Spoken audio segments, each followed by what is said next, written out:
Mine's on. Yep. All right, bet. Yeah. All right, here we go. Real quick.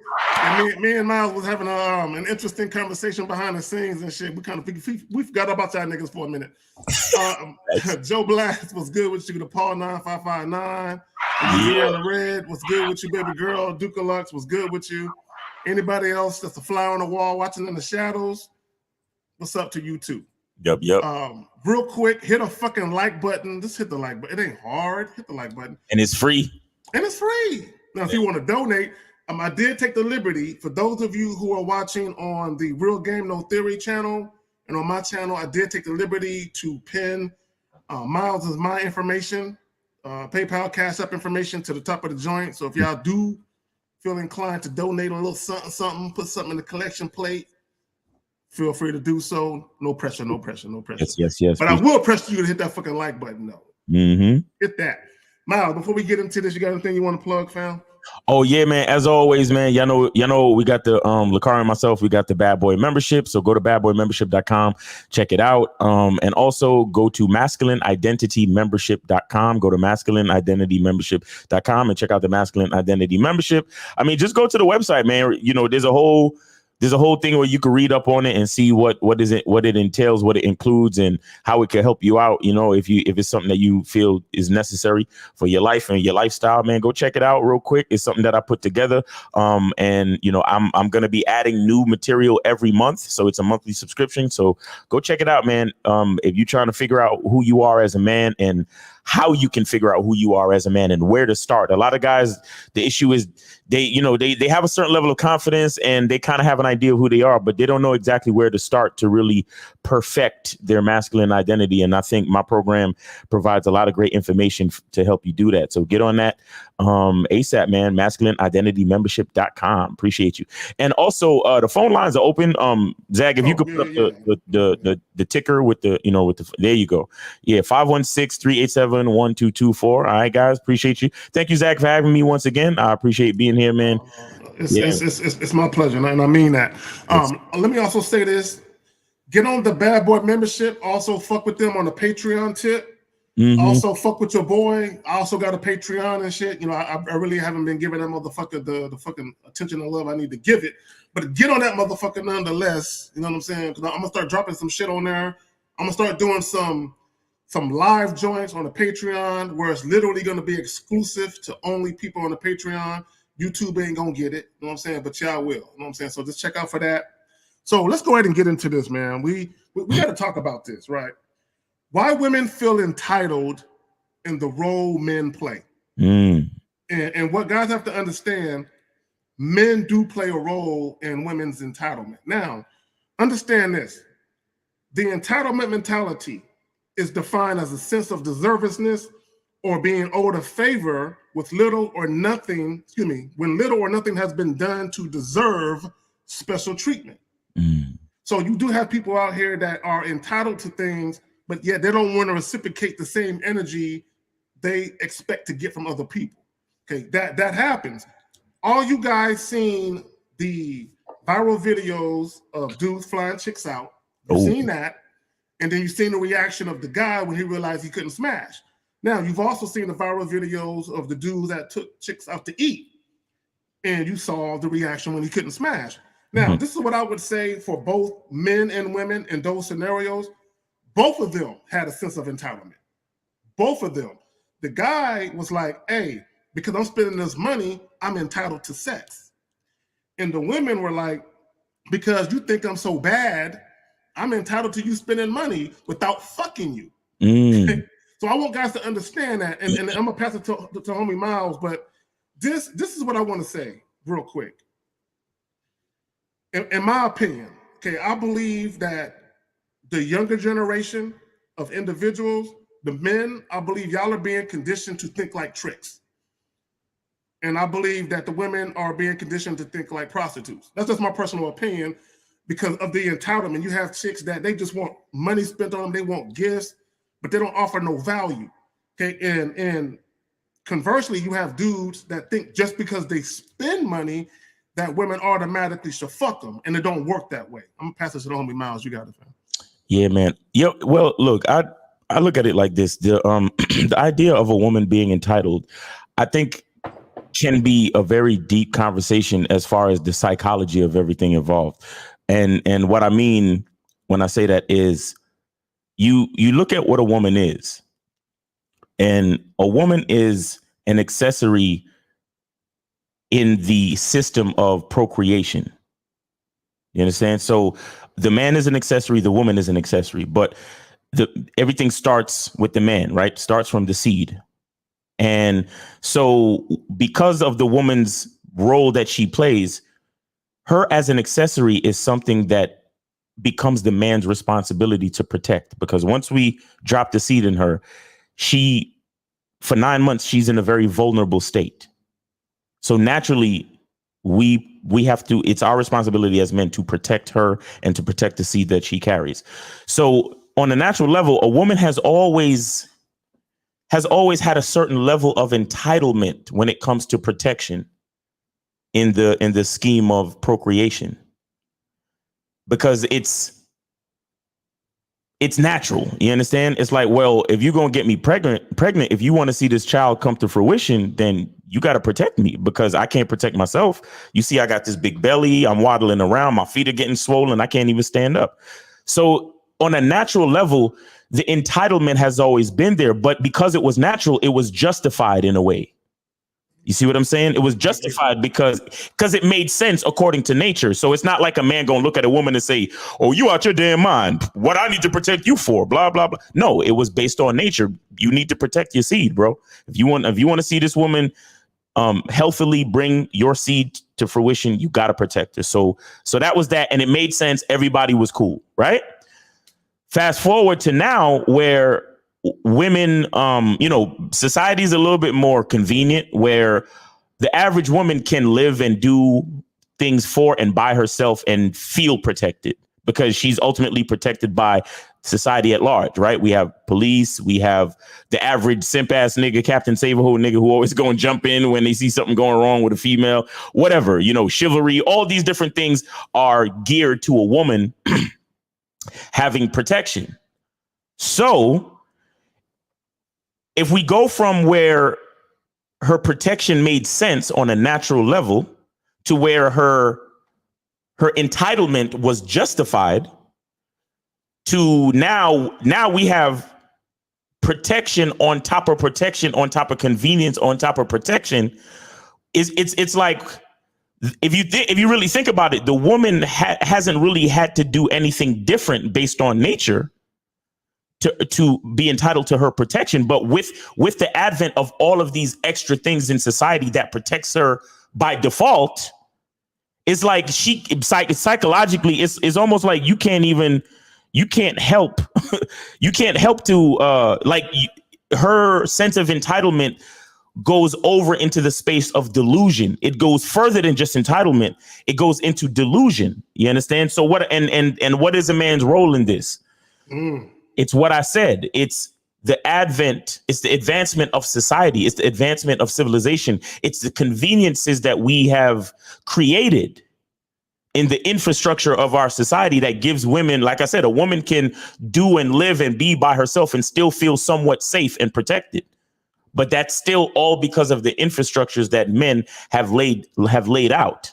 Right. So now it goes from entitlement based on a natural situation to entitlement based on unnatural situations that we have created. So that unnatural entitlement, basically, once you add the unnatural element or the technological conveniences and you add in the already entitled situation, what you get is delusion. So now the woman feels way more important than she ever was. Bro, see what I'm saying? And that's men's fault, because we never checked it. You see what I'm saying? But go ahead, you got it. No, we created the beast. Like shout out to Kevin Samuels, right? I feel there was a duality in his message, because on one hand, to your point, when the women were delusional, that was his thing. That was his thing that propelled him to where he got, was he was checking the delusions of women. Right, average. Right? Yep. Exactly. But on the flip side of that, he was also talking about the high value man shit, how you had to make a certain amount of money to get attractive women. Right. He also talked about, if you're a man, you shouldn't be trying to do cheap dates. You know what I'm saying? You should have the money to date attractive women.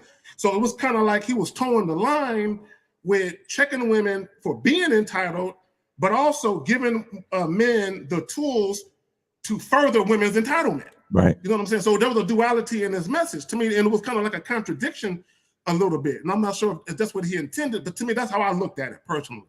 All right. So, and I think with a lot of guys, what they fail to understand, the very things that they complain about, they are complicit in. It's kind of like if y'all took a woman to trial to get your money back for a date where you didn't get no pussy, you're the co-defendant. You're the co-D. You know what I'm saying? Because you help commit the crime against yourself by not being gamed up. Because we tell dudes all the time, hey, we understand that there are going to be women out here that say certain things publicly. Like, I want a man who's 8'4". I want a man who makes $10,000 a month, and I want all of this, all of that. And my thing is, I want guys to understand something. When you talk about entitlement, and this is on both sides of the fence, media has a lot to do with it. Your upbringing has a lot to do with it. Like, you have a bunch of simp fathers that tell their daughters, if a man can't pay for this or do this, then don't date him. So a lot of times they're indoctrinated with entitlement, okay? Yeah. And they think they deserve shit just because they're a princess. You know what I'm saying? Even though fucking Disney movies, every girl wants to be a princess and get this treatment of royalty just because she happens to be a female. And if she's attractive, it's even worse. You know what I'm saying? But I put that on men, and let me just say this, because I've seen posts where guys have literally said women are judged by their beauty, men are judged by their bank account. And that goes to the trick prostitute dynamic. Like, you're valuing a woman because she looks good, and you want to get your money or your finances in order so you can attract those type of women. Right. And my thing is, you wonder why women feel entitled, because the way that men pedestalize beauty, and even the fact that men pedestalize booty. Look at the BBLs. Look at women will have you believe that they're only getting beautified to compete against other women, not men. That's false. They are competing against other women, but they're competing for the attention of men who got money. That's why they're doing all that to their bodies, because they want to put themselves in position to win the affection of dudes who are the provider types. So in their mind, they think all I got to do is look good. And everything that comes with me looking good, I'm entitled to, I'm deserving of. Look, I've heard, now this never happened to me, but I've heard chicks reject dudes and they'll say, as if you had a chance. Look at you, now look at me. You know what I'm saying? Like, look how fine I am. You know what I'm saying? And my thing is, who did that though? See, in order for a woman to feel like she's on top of the world because of how she looks, who put her on that pedestal? Exactly. You niggas did. You men did.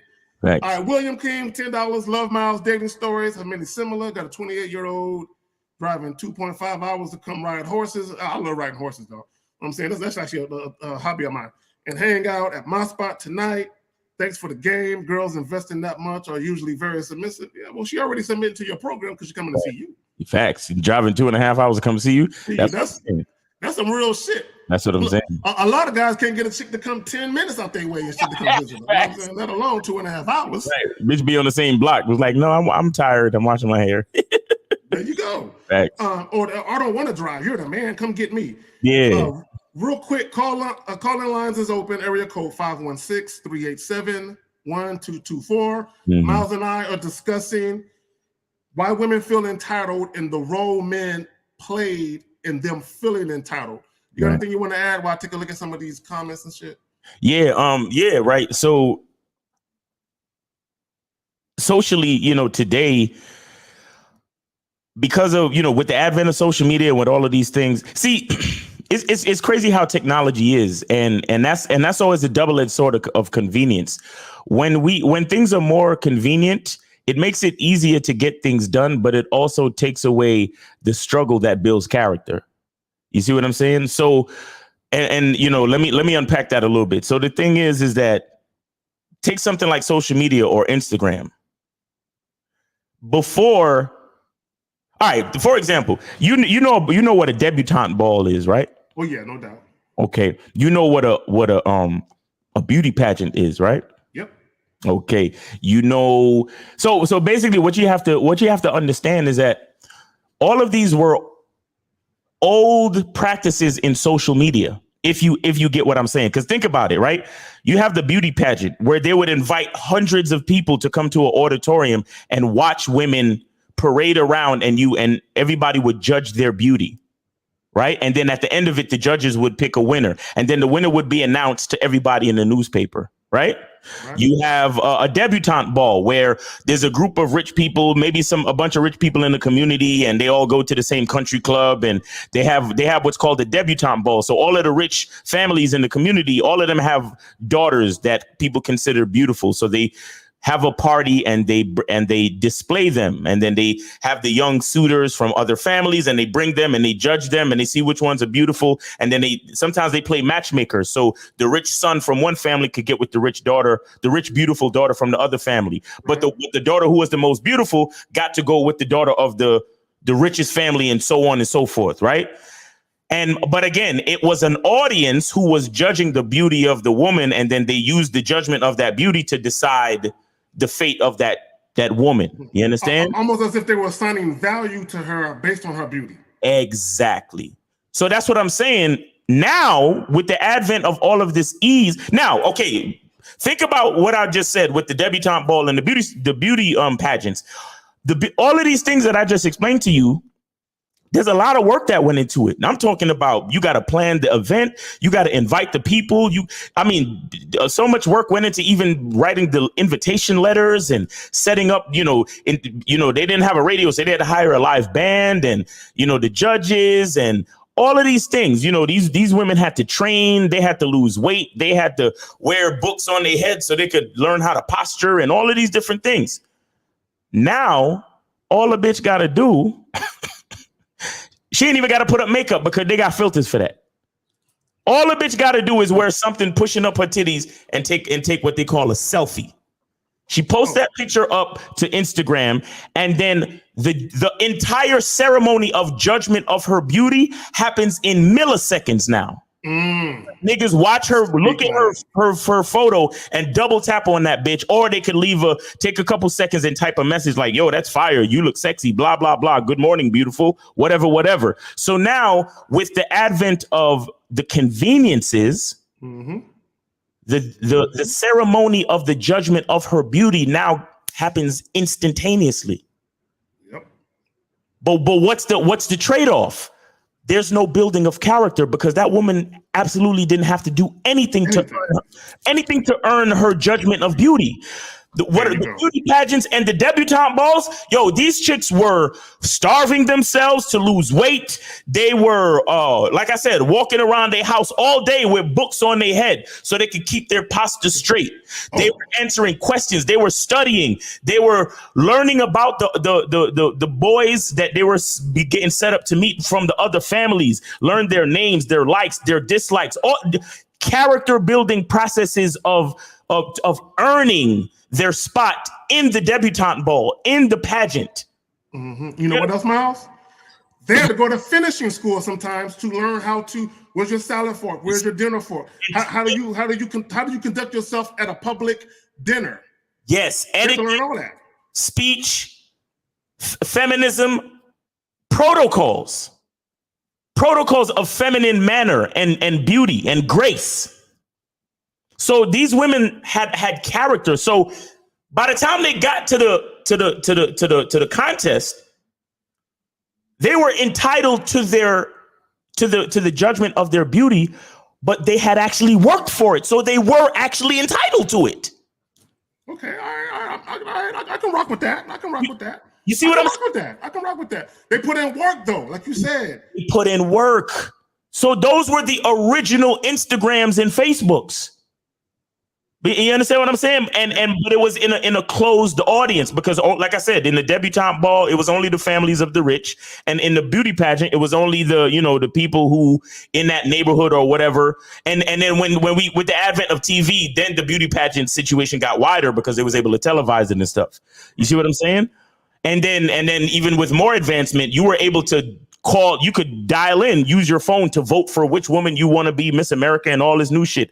Again, all of these processes led up to what we now know as social media. And when a woman simply, she wake up out of her bed, breath still stinking from morning breath, and go like this, click.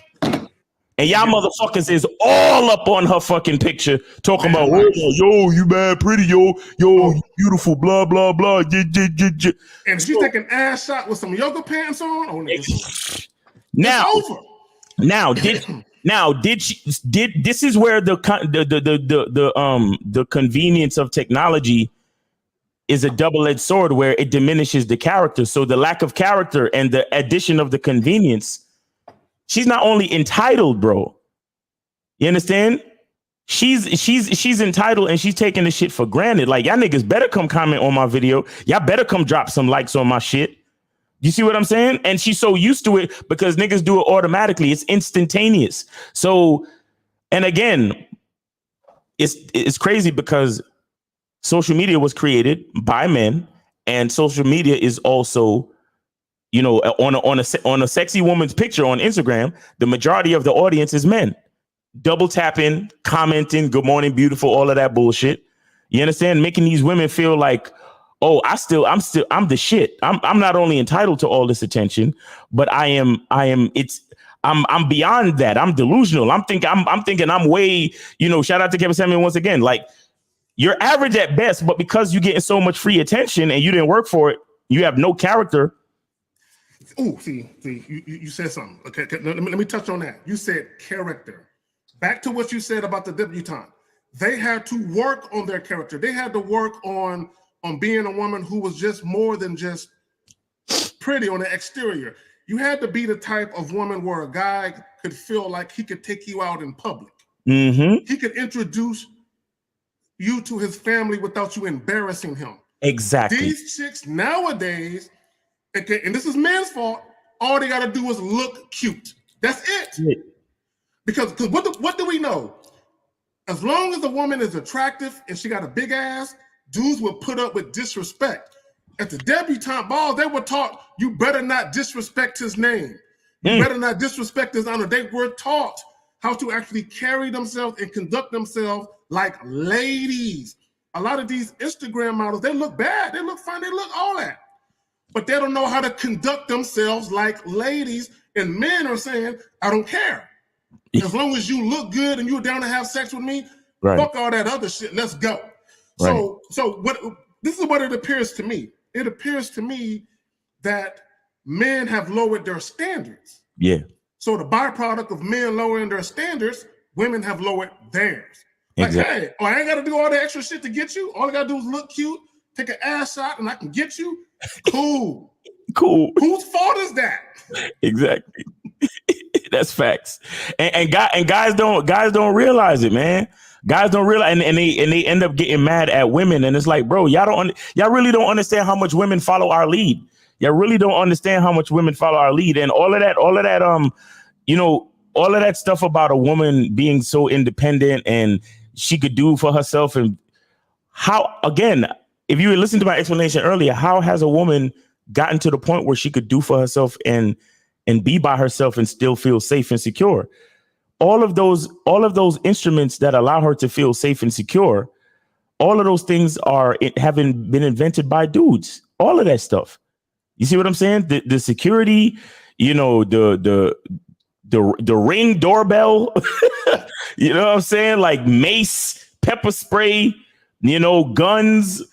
Everything that I just mentioned has been invented by dudes. You know, every woman, she could buy her own car.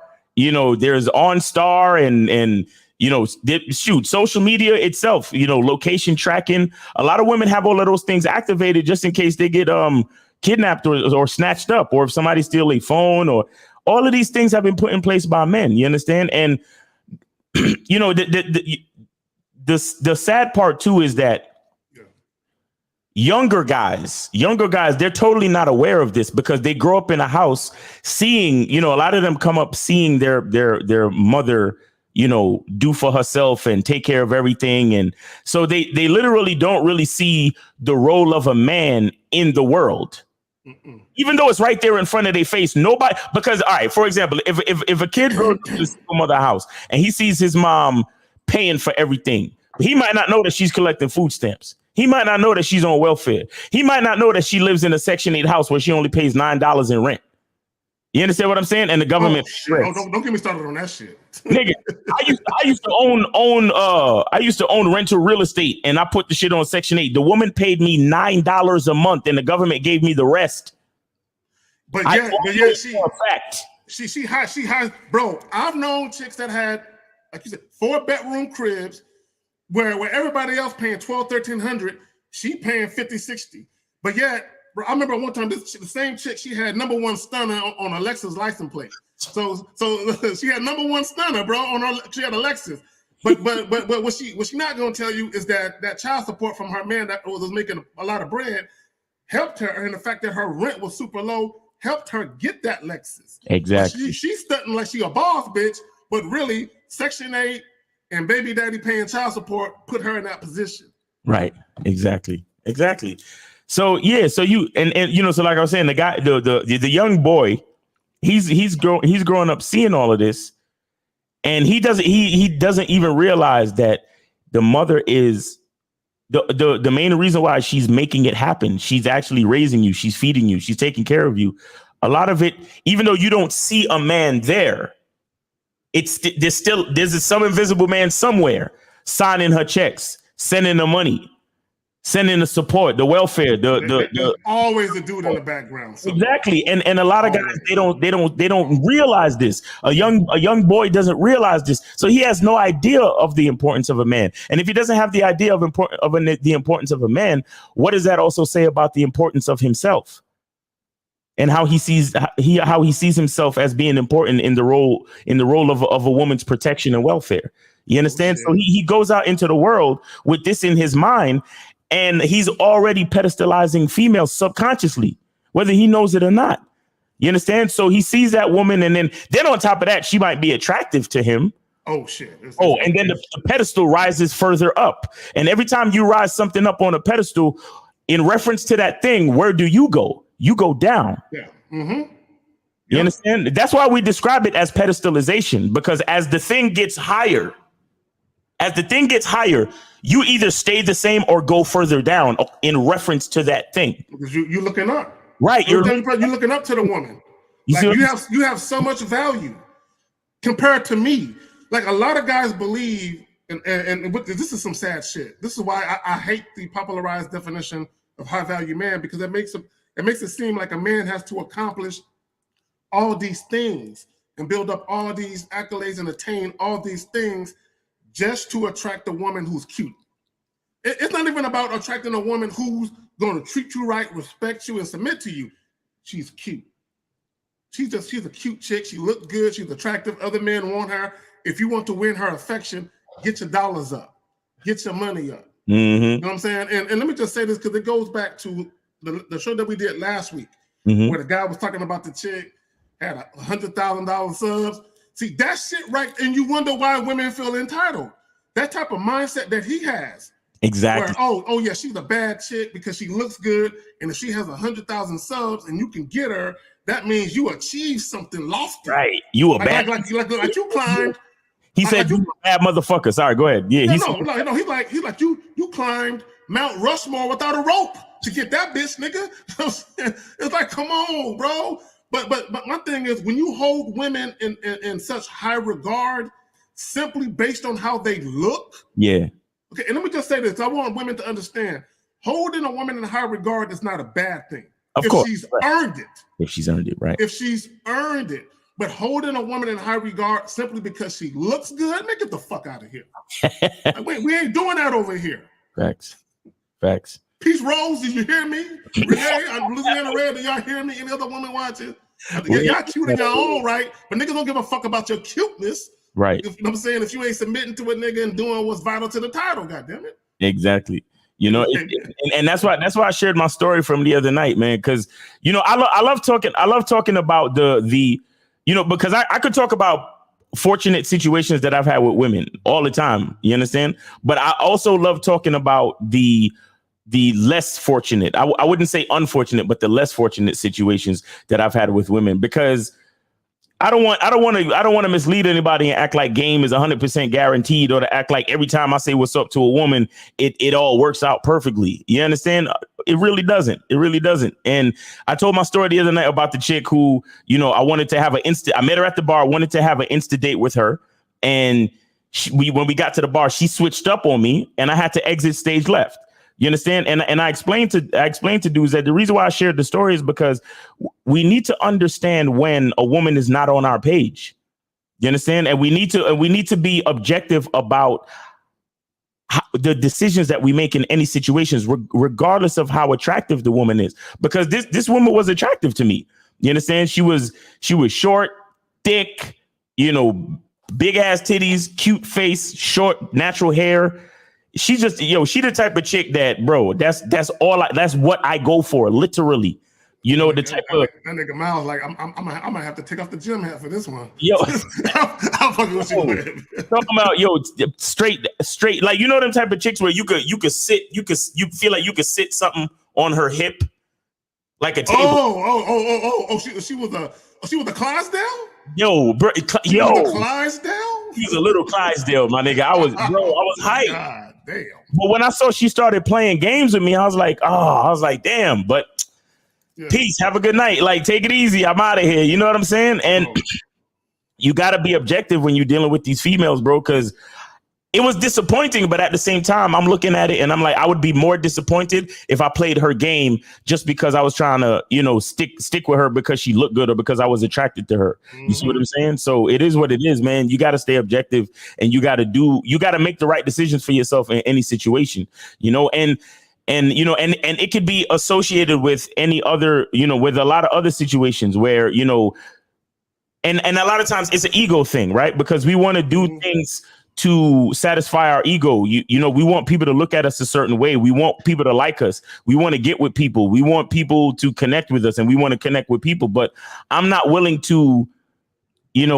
sacrifice or compromise my identity and my character. Hold on. You said something about identity? Did you say something about identity? Did you say something about identity, fam? MasculineIdentityMembership.com. Facts, bro. Okay, there we go. Hold on real good. Let me get back to it. A lot of guys, this is what they do. They compromise their identity. They compromise what they're about. They compromise their objective.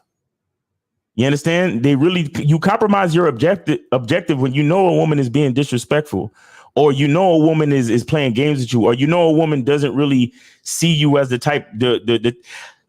Look, here's the thing. Here's the reason why you have to know who you are as a man, because, or why you need to develop your masculine identity. It's because you want a woman to see you as you see yourself. Oh my God, that was it was simple but yet profound. Exactly. You understand? Oh my God. Can you say that one more time, please? Right. So the thing is, you want a woman to see you as you see yourself. That's what you're really looking for. But with that being said, the question remains: how do you see yourself as a man? Do you understand? How do you really see yourself? And a lot of dudes, they make the mistake of looking at a woman and saying, oh, she's out of my league. She's better than me. She's this, she's that, just because she might be attractive. But the thing is, bro, like, you really have to look at yourself. Look at your masculine identity. Look at the value that you bring. I was saying this on my Instagram live yesterday. I was like, because, guys, people who follow me on Instagram, and you should follow me on Instagram. It's Miles in the Game on Instagram. On my stories, I be cooking these steaks. You understand what I'm saying? I be cooking these steaks and asparagus, steaks and salad. I be making chicken tikka marsala. I can make brown stew chicken. This nigga? He sounds like a chef. He naming out shit. I can make oxtail. I can make blackened salmon. I could do salmon steaks. Bro. I'm good at. I can make rice. I could bake even. I could even bake out this. I could do all of that, bro. Nigga, are you a cupcake nigga? Nigga, you making peanut butter cookies on the side, nigga? What's up with you? I'm fucking with you. I could do it. I could do all of that stuff, bro. Plus, My house is clean, right? My laundry is good. Like my bed is made right now. Right now, you go down to my bedroom. My bed is made. You understand what I'm saying? I don't have any problems in any of those departments. And the reason why I listed all these things is because I'm looking at myself. Right. I feel you. And I'm not saying any of these things to be arrogant or to show off, but I'm saying it's the truth about me. Boy, you got Renee wanting to come visit you tonight. She want to come visit the nigga. I can cook. My house is clean. I have no debt. I run a successful business. You understand? I'm well traveled, well read. I'm articulate. I'm charming. I'm confident. These are all the things that are playing through my mind when I'm approaching a woman. Can you pause? Can you pause? Just 1 minute. I want this is a moment I want guys to remember, because whenever we do the Real Game No Theory and guys call up and Steve asks guys, what about you would make a woman want to fuck? Y'all see how he rattled everything without even thinking about it? Like, I know who I... Wait, hold on. Okay, Miles, I got to do it one more time. Yeah, because he knows who the fuck he is. Yes, sir. He was able to rattle that shit off with no issues. Okay, my bad. Yes, sir. My bad. Go ahead, fam. You got it. Right. So I'm saying all of these things, all of these characteristics and valuable attributes about who I am as a man, my masculine identity. This is what's going through my mind when I'm out and about in the world, or when I'm approaching a woman or conversing with people and all these things. So it's very hard for me to pedestalize anyone. So once I realize that the woman doesn't see me the way I see me, then I have to cut ties immediately. I have to charge her to the game. I have to excuse myself from the situation, because if you watch my video from 2 days ago, Thursday night, I did a video on body language and how it affects your confidence and how it affects your masculine identity, body language and masculine identity. Go check that video out. In the video, it explained that your job is to convey something, not to convince anyone of anything. Do you understand?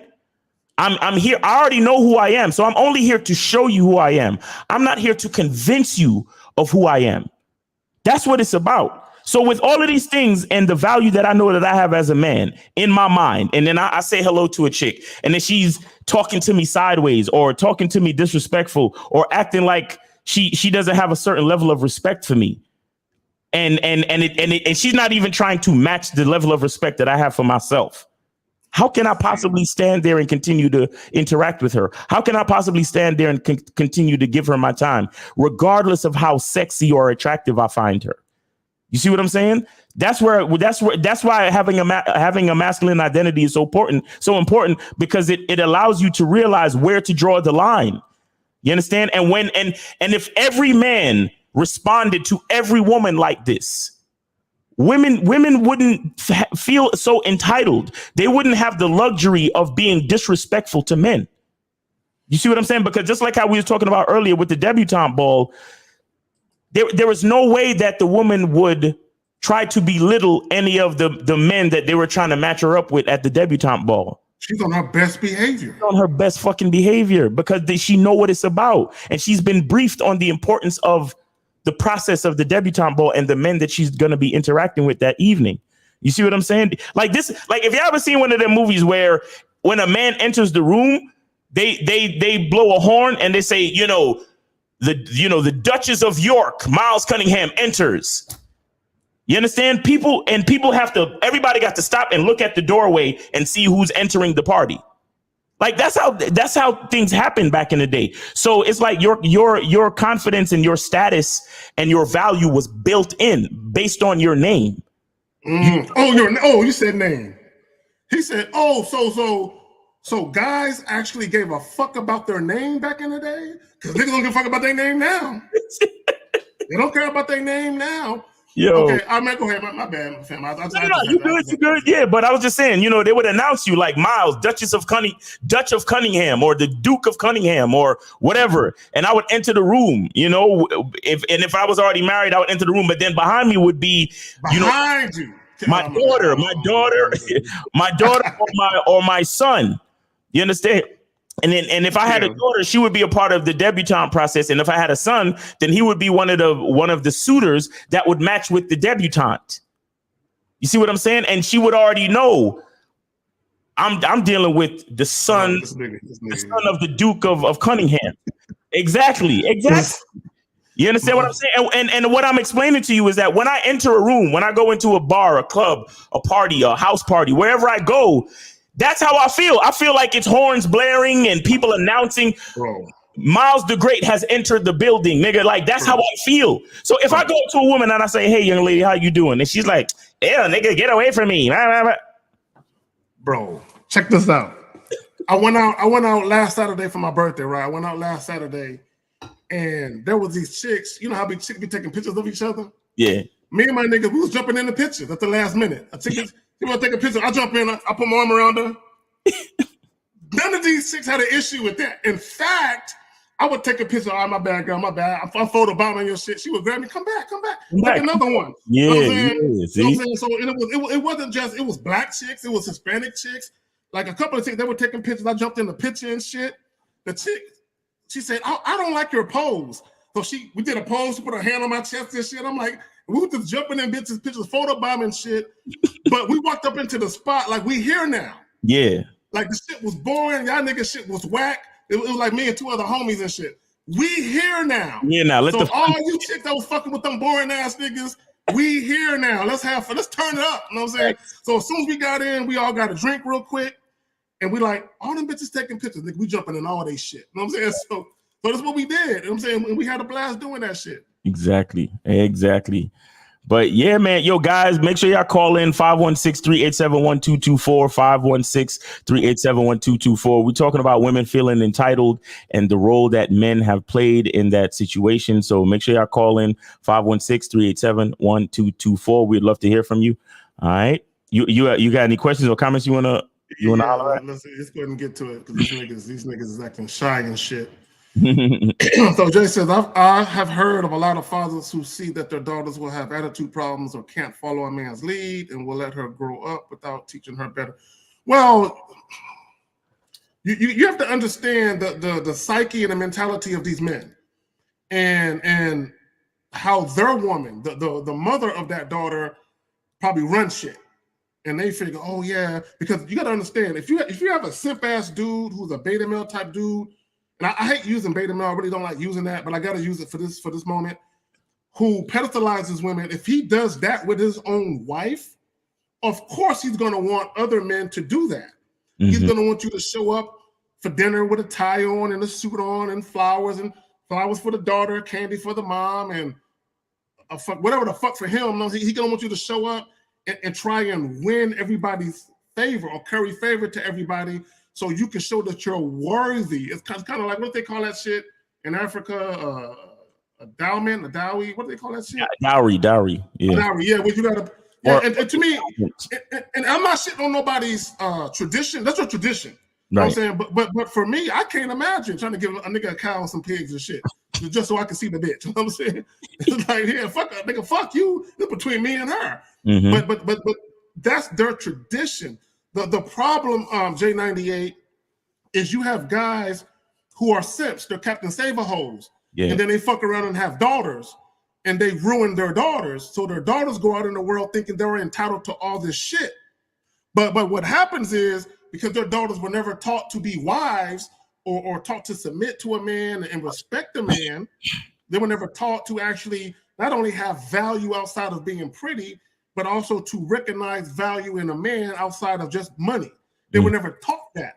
So because of that, they have this entitlement. That's what we talked about earlier. Entitlement is not just about what men do for women, where women feel like the next guy should do it too. Right. It's also based on their upbringing and how they're taught. They're indoctrinated. They're conditioned to believe that they're fucking princesses and that they're fucking special. Now, I have daughters. You know what I'm saying? But also, they get rude awakenings by motherfuckers. I'm like, oh, yeah, you fucking with the wrong nigga. That nigga, I try to tell you that nigga wasn't playing. You know what I'm saying? So they understand, yeah, you might be my princess, but you're not that nigga's princess. You know what I'm saying? You're going to be everybody's princess. There you go, man. You want to go ahead and holler on this, man? Oh yeah, nah. Well, yeah. So the thing is, let me just read it again. It says, "I've heard a lot of fathers who see that their daughters will have attitude problems or can't follow a man's lead and will let her grow up without teaching her better." See, there are some fathers who it's hard for them to have a certain presence in the home because they've let the mother run amok. You know what I'm saying? Or they've either that or because they couldn't work it out with the mother, they left the house completely. You understand? So things like that is going to happen because a lot of her attitude problem is going to come from the fact that there's not a man in the house, because that's why a father is so important in the life of a female, because she is the first example of what a man should be. You understand? He is the first example of what a man should be to that young lady. And if he's not there to establish that, because you ultimately want a woman to say to you, what you laughing at, nigga? No, because when you are giving it, dick is a gift. When you're giving that to a woman, you want her to be able to say, "Yes, daddy." You understand? I see the correlation. All right, I got you. I see why you were laughing now. Okay. You know what I'm saying? But if there was never any father in the home, or if the father was one of these diminutive men who didn't put his foot down in the house and who didn't show leadership in the house, she don't know how to say yes, daddy. So by the time a woman get to you and you're giving it to her, dick is a gift. You understand? And you say to her, what's my name? Or say yes, daddy, and all of this and all of that. She's not going to be used to saying it because she don't understand what that means. You understand? So the thing is that, again, this is another example of women being entitled to their, quote unquote, independence, to their power, to their women's empowerment, so to speak. And the man's role is that he wasn't a leader in the house. So she never saw leadership from a man. Either he was completely absent or he was there, but he wasn't the type of father to really lead. He wasn't the type of father like they have, there's a lot of sitcoms like this, but there's a lot of real homes like this too, where the mother runs everything. Like she yells at everybody. She rules the whole house with an iron fist. And the father, he literally just goes to work, brings home the check, or goes to work, pays all the bills. And then when he comes home, he just sits in his man cave and wait for dinner. And that's it. Bro, that, and he has an allowance. Right. Like if he goes out with his friends and goes golfing or something like that, his wife basically says, this is all you can spend of his money. It's his money that he's earning. He bringing home the bacon, but she chopping the shit up in bits. Like, you can have a little bit of that, nigga. Yeah, I know dudes who, bro. It's a sad sight to see. But go ahead, fam. Go ahead. Yeah, so you have that dynamic with where the father is not doing his job. He's not showing up like he should for that young lady, and she doesn't ever get the example of how to follow a man. Like, bro, I know women personally who it's hard for them to submit to any man, because if you break it all down and you look back, a lot of these women had fathers who were alcoholics. So these are the type of men who were in the home. You understand? They were in the home. But if you were alcoholic, then are you what are you presenting while you're in the home? Exactly. Are you present? Just because remember, once you start drinking and you get pissy drunk, people lose respect for you. They don't want to listen to what you have to say. I agree. I mean, you have personal conversations, yes. But I agree. But in this dynamic, it's even worse, because imagine your father's there in the house, but you know he's sucking on the bottle, and you want to you want to ask a question, and you think the child is going to think to themselves, "Who should I ask? My alcoholic, possibly abusive father, or should I just go ask my mother?" And so 9 times out of 10, they're just going to go ask the mother. So who has the power? Who has the respect? Who has the authority? Who's leading? You see what I'm saying? So there's a lot of different levels to this, but men, the bottom line is that men have to understand how important our role is. You understand? If we don't fully understand how important our role is when it comes to raising kids, when it comes to society, when it comes to the perception of pretty much everything. You understand? It doesn't like, and honestly, I just did the video that I just added to the masculine identity membership is called The Definition of Masculine Identity. You understand? And I actually talk about these type of things in that video. Like I talk about society and the history, like the sociology of civilization and the role that men play. It's super, super duper important. So that's why it always kills me when we hear story after story of men pedestalizing women and not realizing their own value and not realizing how important they are to this leadership shit and to society as a whole. You see what I'm saying? Yep. Let me say this. Well, Renee, let me say this about women not wanting to say yes, daddy. Y'all can just say poppy. We can call it even. Call it even. You ain't even gotta say, you could just call a nigga poppy or poppy Cito, you know what I'm saying? We call it even. You know what I'm saying? That's all good. You ain't gotta say the word daddy, you know what I'm saying? But anyway, let me get off of that. Real quick. Gentlemen, I don't know why y'all scared to call today. God damn it. We talking about some real shit. Area code 516-387-1224. I'm gonna just call and make sure it's working, because sometimes, you know, just to make sure it's working. 387. Now let me transition to this, because sometimes, gentlemen, you're gonna have women who might feel entitled in the dating process. Just when you're casually dating, they're gonna feel entitled to dates in some cases. I'm not saying all women. Some women are gonna feel entitled to dates. Don't play with me, girl. Don't play with me. Yeah. All right. Okay, it's working. It's cool. Yeah. Okay, so I want guys to understand again. So we're talking about the casual dating aspect. You have women who feel entitled to dates. They feel entitled to dealing with you without sex being involved. Like, hey, we should get to know each other. We should hang out and do non-sexual shit. They feel entitled to that. But also, gentlemen, for some of you who are probably in relationships right now, you have women who feel entitled to certain things because they have the title of girlfriend, right, or the title of fiance, or the title of wife, and they feel they are entitled to certain things. And shout out to 1950, because, you know, he married, he got kids. Okay, same for me. So we had a discussion one day, and we were talking about, I don't give a fuck what your title is. I'm not doing shit for you just because you got that title. Are you, because you, number one, you had to earn that title, but are you doing what's necessary to keep that title?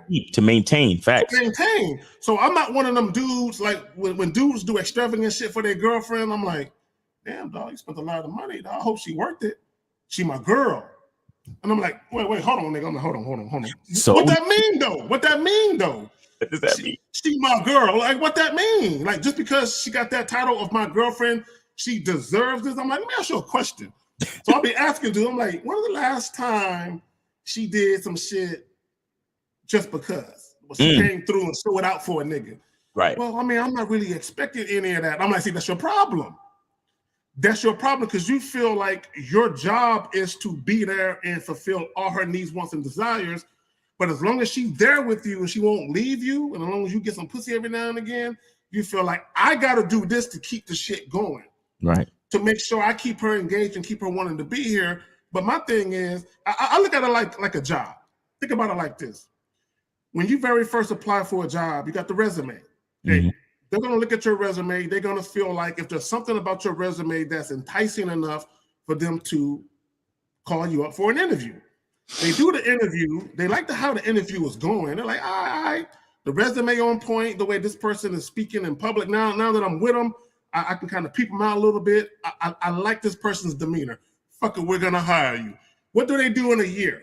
They do an evaluation of your production, of your productivity, of the shit that you've been doing. And for every year you're in that job, they sit you down and they have a discussion with you about, well, the last year, this year was better than your first year. So we might give you a raise. I think men need to do the same in relationships. I think you need to evaluate a bitch. Like, hey, it's been about a year. Let's sit down and have a discussion. Like, yeah, you were strong at first, but you got a little weaker over here. But this is what we're gonna do. We're gonna stay together for now, but I'm gonna need this next year to be your strongest year yet. You know what I'm saying? And niggas need to do that. And you need to evaluate chicks. I think dudes get complacent, and I think women do too. Yeah. But I think dudes get complacent with, this is my girl, this is my fiance, this is my wife. Fuck all that. evaluate her ass every year. Matter of fact, instead of anniversary dinners, have an anniversary evaluation. I have a checklist. When we first met, you were strong here. You didn't slip. I graded you an 8 last year. Now you are a 5. I'm gonna need you to pick up. You know what I'm saying? Like seriously, like I ain't saying have no paper and all that type of shit. I'm just joking on that. But I think guys should evaluate their situation with the women that they're with and not just be content with the fact that you're still with her. Exactly. Exactly. And honestly, let me tell you, we could always bring it back to the men, right? Yeah, no doubt. A lot of the entitlement and delusional entitlement that women feel is because of the delusional entitlement that men feel in a lot of ways. You understand? And let me unpack that too, because it's just to take what you said further. Sometimes we in a relationship with a woman, and just because she's still there, we feel entitled too as men. And we feel entitled because we've reached a place of complacency where a lot of times we don't respect the game enough to realize that we got to stay vigilant with the game, right? We have to take inventory of what's going on in the relationship. We have to, like you said, we have to do an analysis and continue to analyze, because look, when you're content and you become complacent, it's a very dangerous place to be, because at that point you're not growing. You understand? You're not actually growing, and it could put you in a space of limbo. And a lot of times people who suffer from now, look, I'm not a clinician or anything like that, but I truly believe that a lot of people, there's a decent percentage of people who suffer from depression. A big part of the reason why they suffer from depression is because everything is going, or they think that everything is going right. Do you understand what I'm saying? So when you think that everything is going right, you fall into complacency. But it's like this. Have you ever heard the phrase, if everybody's good looking, then if everybody's ugly, then nobody's good looking. And if everybody's good looking, then nobody's ugly. You see what I'm saying? So the reason for that is that if everybody's perfect, then what happens is that there's nothing to work towards. And if there's no work, then there's no progress. And if there's no progress, then there's no growth, and we become stagnant as humans. And that's not how we work as humans. Our cells are always regenerating, and we're getting rid of old cells. Like, you wash dead skin cells off your skin, new skin cells grow. That is the process of humanity. That is the process of our existence as people. So with that being said, we always need to have something that we're working towards, because it's unnatural. It's unnatural for us to actually reach perfection. You understand what I'm saying? And I'm glad you said that. Okay, go ahead, fam. Go ahead. Yeah, no, I'll finish up. I'm just saying it's unnatural for us to reach perfection. So for those of you who feel like, oh yeah, my relationship with my wife or my marriage is perfect because everything is just all good, and we just, that complacency is dangerous. Do you understand? Because now your woman is taking you for granted, and you're taking her for granted, and you're taking yourself for granted. And then when everything is all good, or when you think everything is all good, you don't notice the cracks in the crevice. You don't notice the chinks in the armor. You don't notice the things that are on the low going wrong. Your chick is talking to you sideways, and you don't even pick up on it, and you don't even realize that you're supposed to check her. And then that little inclination of disrespect grows and festers, and then it turns into something that you can't even reverse later on. Why? Because the entire time you were in a place of complacency. You understand? You were in a place of entitlement. You thought your relationship was quote unquote perfect, but remember, it's unnatural and it's dangerous to reach perfection. That's why honestly, we can never reach perfection, because if we ever reach perfection, the world would probably end. There's nothing to strive to do. There's nothing new to conquer or accomplish. And to me, even with manhood, like you can never reach. like, no man has ever figured out manhood to the point where they perfected it. Exactly. But it ain't gonna happen. That's why I say manhood is a skill set, because even though you'll never perfect it, you should live all your life being better than you were yesterday. Facts. You know what I'm saying? Hey, I'm better today than I was yesterday. I'm gonna be better tomorrow than I am today. You know what I'm saying? That's how guys should live their life. But I think a lot of the problems, the reason why people can't evolve and grow and mature is because they're always looking at things outside of them to blame. Like even with the entitlement thing, you got a lot of YouTubers who do videos complaining about women's entitlement. My thing is, okay, let's talk about it. Okay, are some women entitled? Yes, no one is denying that. But let's look at the reasons why they are. This is why we're telling you motherfuckers, men have played a role in it. Mm-hmm. You've played a role in it. And all you guys, even if you had a woman that you took out on multiple dates, and you took her to dinner, and you took her to extravagant dates and you didn't have sex, there was a guy she met after you where she felt she was entitled to the same treatment that you gave her. So everything that it's kind of like when dudes pay for sex. It's like the reason why a woman even exists where she can get paid for sex is because a guy did it before you. She feels entitled to that shit because the guy did it before you. So I think a lot of guys, the blaming of women is, it's not put on the right situation. Let's take a step back and look at why that even exists. I'm gonna tell a real quick story. I'm gonna pass it to you, Miles. We got a couple of questions. I know we ain't got all day to be in this bitch. Let me say this. I had a friend. He approached this one chick one day, and he was telling me about it. He said he approached this chick. He was like, man, Carrie, she was bad, dog. Man, I wanted to get at her. And I'm like, all right, man, nigga, tell me the story. Fuck how she looked. So he goes on to say, as soon as he started talking to her, she said she stopped him. And she said, I tell you what, I'll fuck with you under these conditions. And she laid out her terms. She said, if I'm going to deal with you, you're going to take me out on a date at least 3 or 4 days a week. That's what she said. And she said, and I don't do fast food. So when he told me that, he was like, man, the nerve of that bitch. And I'm like, I said, the fact that she even told you that, there was probably niggas that was doing that. And she felt like her interest in you was so low, the only reason only way she would fuck with you is if you did that. I said, the fact that she even could come to you and tell you that, who made it possible? Right.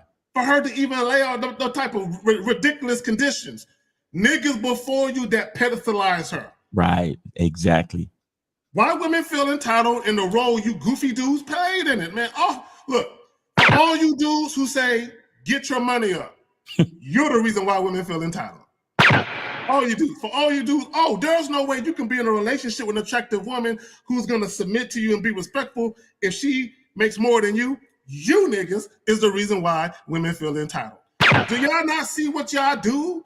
And then, what guys fail to understand is women watch all of these videos. They watch our videos, and a lot of times when they make commentary based on what they're hearing, is based on the prevailing thought. And the prevailing thought for most guys is, man, you got to get your money up, man. You can't, man, these chicks are beautiful, man. There's no way. So women are like, yeah, I'm beautiful, nigga. Yeah, there you go. I'm beautiful. You're supposed to do this for me. Not necessarily because she believes that way about herself, but because you niggas think so highly of her. She is like, yes, put me on my throne. Pedestalize me, you bitch nigga. You bitch nigga. Facts. You know what I just realized, man? The reason why guys say get your money up is because they don't know how to have a good time. You understand? They like a lot of guys these days don't know how to have a good time without money. And that's actually sad, because you really don't need a lot of money to have a good time. But see, that's why the looks, money, and status stuff always backfires in relationships, because as soon as you start talking about money and looks and this and that, you are moving further and further away from who you are and your ability to actually live and have a good time with your own life. You understand? So and this is why we try to tell guys, like, try to work on your masculine identity, right? Try to understand who you are is one of the most important things, because a woman should be able to have a good time with you whether there's money being spent or not. You understand? A woman should be able to have a good time with you, whether you going to McDonald's or you going to Ruth Chris. A woman should be able to have a good time with you, whether you're just taking a walk in a park or you taking her to Dubai. You understand? Mm-hmm. Like, it really shouldn't matter. Like the place that you take her to is just the icing on the cake. But there you go. You should be the cake. Like she should be like, oh, I just love spending time with this dude. I don't care where we are. I really don't care where we are. I just love spending time with you. But shit, nigga, if you taking me to Dubai, of course I'm gonna be like, wow, this is Dubai. But the important part is that I'm here with you. You get what I'm saying? Yep. So that's why when I hear guys say, yo, you got to get your money up, it's like, nigga, that's because you don't know how to, like, you don't even like your own life. You know, if anybody notices, a lot of times when I'm on a live show, I ask a guy, like, tell me 3 interesting things about your life for yourself.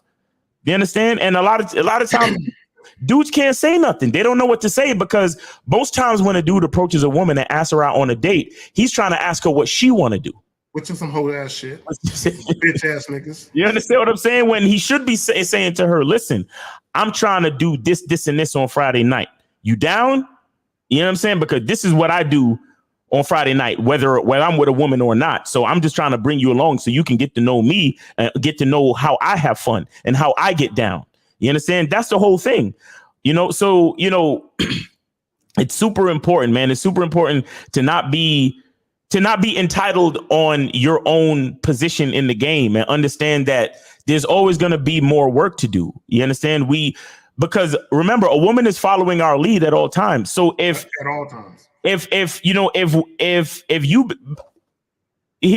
what I'm really saying.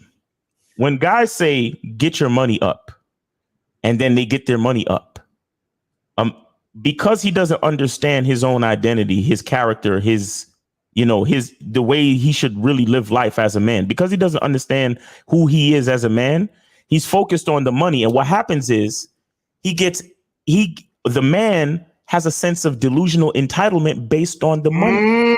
That do happen. It does happen. You understand? He's looking at his bank account. He's looking at his phone like, yo, I got this amount of money in my bank account. And he feels entitled to a woman's sex, or he feels entitled to a woman's companionship, or he feels entitled to a woman's respect, but not because of him, but because of the money. And that's the part that kind of throws everything off, because, bro, check this out. Let's just say that there's a glitch in the matrix and your bank account goes to 0. What then?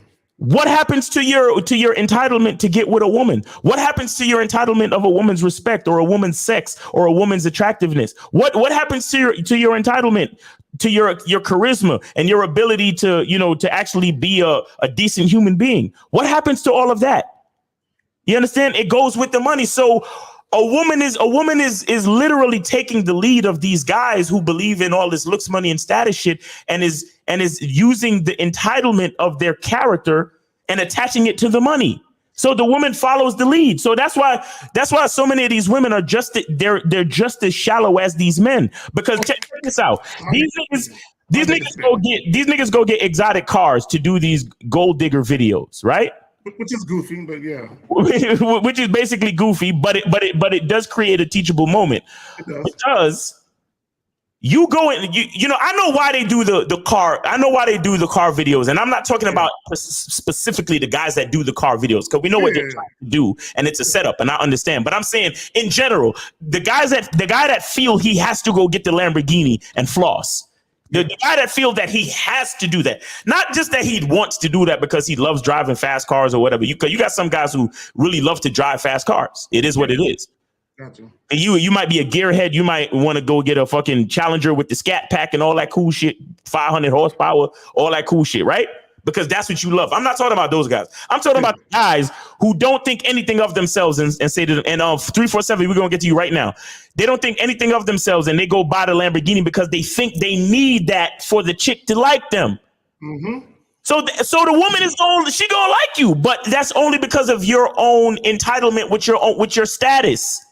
So she's following your lead. That's why she becomes now entitled. Yes. You see what I'm saying? So it's really the woman following the man's lead. But here go 347.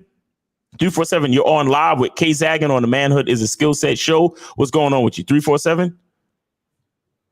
Hey, what's going on, y'all? What's up, man? Let's get your name, age, and city. My name is Sean, 30, Brooklyn. All right. You sound like you sleepy or depressed or something. What's going on with you, fam? Hey, come on. How can we help you, bro? And speak up a little bit. Go ahead. Yeah, you hear me? Yeah, we got you. Go ahead. Cool. Yeah, I've been dealing with this girl for about a year and a half. Okay. And I just want to know if I should discontinue it or, Okay. Stop. Because now, caller. Because you said I've been dealing with this girl for. I'm gonna tell you what you said thus far, so that way you can understand what we're hearing. You said I've been dealing with this girl for a year and a half. I want to know if I should discontinue it. Why do you think you should discontinue it? Hit us with that. Yeah, because she's not really giving me what I need in a relationship.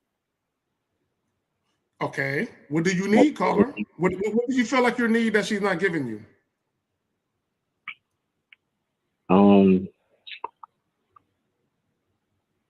Like I don't know. I don't feel like it's genuine. This nigga said I don't know. Like putting in that work. You're not putting in that work. Like what? Give us something tangible. Yeah. Go ahead, caller. Helping me out. All right. So basically, helping me out with my business. Stuff like that.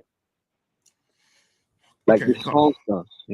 Oh, wait. So give me an example of how a woman can help you out with your business. She could help me financially too, as well. Okay. And have you ever had a conversation and let her know, hey, this is what I would like you to do? Yeah, I have. And she said that that's something that I should figure out on my own. Whew, okay. All right. And I felt like, yeah, I want to know that response I'm looking for. So, okay. Yeah, I don't feel like she... Okay, caller. And how you said you were 30 years old? Yeah. Bro, you don't sound like you're 30, bro. You sound like you're a teenager and shit. Yeah, my phone. Yeah. No, nigga, it's your voice, nigga. It ain't your phone. Nigga. Don't blame your phone, nigga. Look, caller. Let me say this, okay? And I don't know if you mentioned this, maybe I missed it. So you're trying to be an entrepreneur. That's sure I got that right. Is that what you're trying to do? Yeah, that's right. Okay, and what business have you started or are you trying to start? Basically cars and stuff. What? Nigga said cars. Nigga, what business, dog? Be more descriptive. That's probably why your woman can't help you, nigga. You can't be descriptive. I'm trying to start my business with the dealer license and get my dealer license, buying cars. Get your who? He said a dealer license. So you're trying to buy cars at auction and then sell them, something like that? Right. Yeah. Okay. Now, do you have your dealer license? I'm in the process of getting it. So you don't have a dealer license. Have you been to any auctions lately? Yeah, I know people who have connections with people who. Have you been to any auctions yourself lately? No. Okay. Stop. You do it online? Have you been to auctions online? Yeah. When was it? When was the last car? What was the last? When did you purchase your last used car to sell? Earlier this year. Earlier this year. Yeah. It is now September. How early are we talking about? April. So from April to September, you haven't bought another used car to sell? No. Did you sell the one that you bought in April? Did you already sell the one you got in April? I'm about to sell it. See, nigga, you still holding on to that car? Yeah. See, the thing is, bro. Yeah, it goes slow. The business is going slow. Yeah, but it might be. It sounds like the reason why it's hard for her to help you is because you yourself is not really making like active moves. Like a lot of your moves are kind of slow. Don't blame it on the business. Like if you marketed it, if you marketed the car harder, more than likely you should be able to sell it faster or market it in the right place.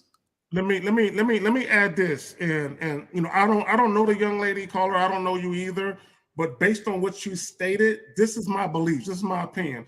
The reason why she won't invest in it because she don't believe in you, and it's due in part because you don't believe in yourself. Because if you had, you would have way more self-motivation and ambition and get up and go about you than you do. You haven't accomplished anything. See, in order for someone to believe in your dream, you have to actively do something that they can see. Right. And they can get behind. It's kind of like if you go to a bank with a business plan and you want a small business loan, they got to see that you're doing something. Just having that plan on paper isn't enough. They got to see that you're actively doing something, that you are a self-motivated man and that you are ambitious. Because if you are requiring that somebody funds you, they're like, oh, so the only way you're going to do something is somebody funds you first? You know what I'm saying? You can't show us. It's kind of like this, caller, and I'm going to pass it to my homie Miles. It's kind of like this. See, back in the day, you can get a record deal by giving someone a demo. Back in the 90s, early 2000s. Nowadays, ain't nobody trying to sign you. You have to build yourself up first. You have to do YouTube videos. You have to get hundreds of thousands, if not millions of views on your YouTube rap videos. And once they see that you can do something on your own, right, then they'll put that power and that engine behind you because they see, oh, if you can do this on your own without no help, imagine what you can do with some help. I got you. That's what you lacking.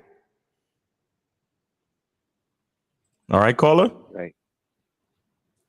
Okay. What? Let me ask you a question on some business stuff. What do you think is keeping your business so slow? If you had to pinpoint the reason, what do you think is keeping business so slow for you right now? Capital. That's the main thing. Your capital. Okay. Yes, sir. So what about buying cheaper cars, or what about using something like Toro, or what about renting the cars out to people who want to do Instacart or Uber or Lyft or something like that? Well, that's something that I want to do in the future, like in the next year or so. Yeah. The next few months. Yeah. Well, I'm right saying that that's something you need to consider, because if you're renting the car out monthly to somebody who's doing something like Instacart or Uber, then monthly money is always the best money because you can depend on it. You understand?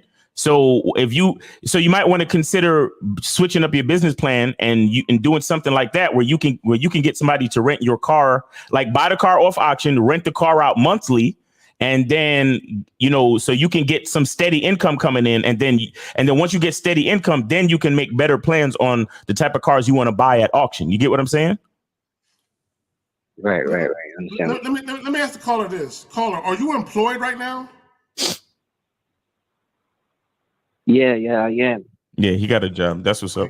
Okay, so cause my thing is, because I know people personally who they go to auctions. Mm-hmm. And you do have to have a license to actually go to an auction and sit there and bid on the cars. And how much does the license cost that you're trying to get? Man, it's a lot. Nigga, how much does the license cost, dog? 10,000. Huh? How much? It's over 10,000. 10,000. 10,000 for a license. God damn, where the fuck do you live at? Yeah, it might be because of that, because of him being in New York. New York. Okay. And how much money were you asking from your girl? 10,000.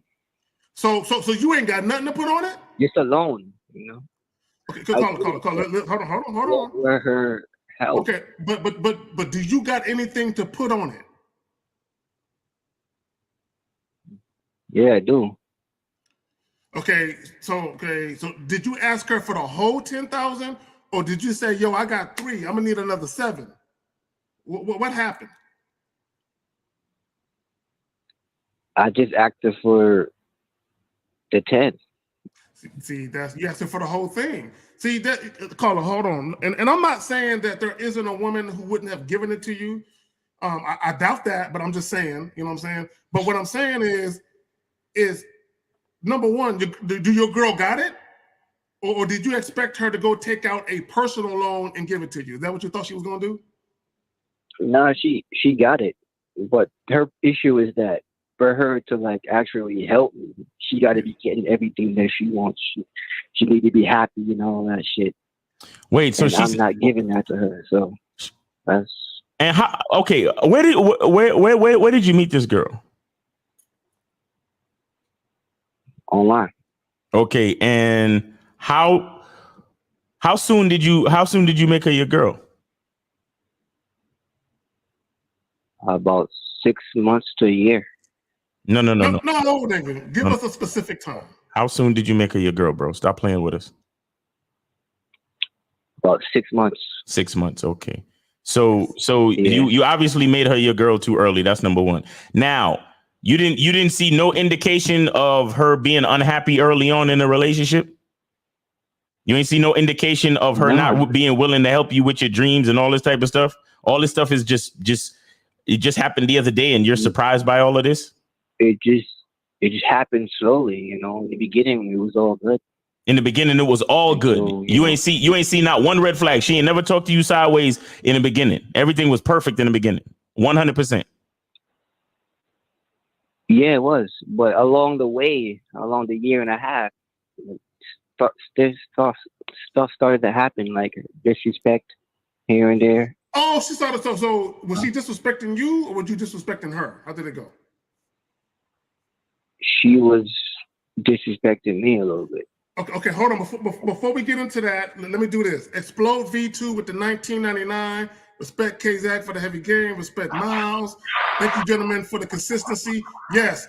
Speaking of consistency, caller, that's something that I'm sure you weren't. What happened, fella?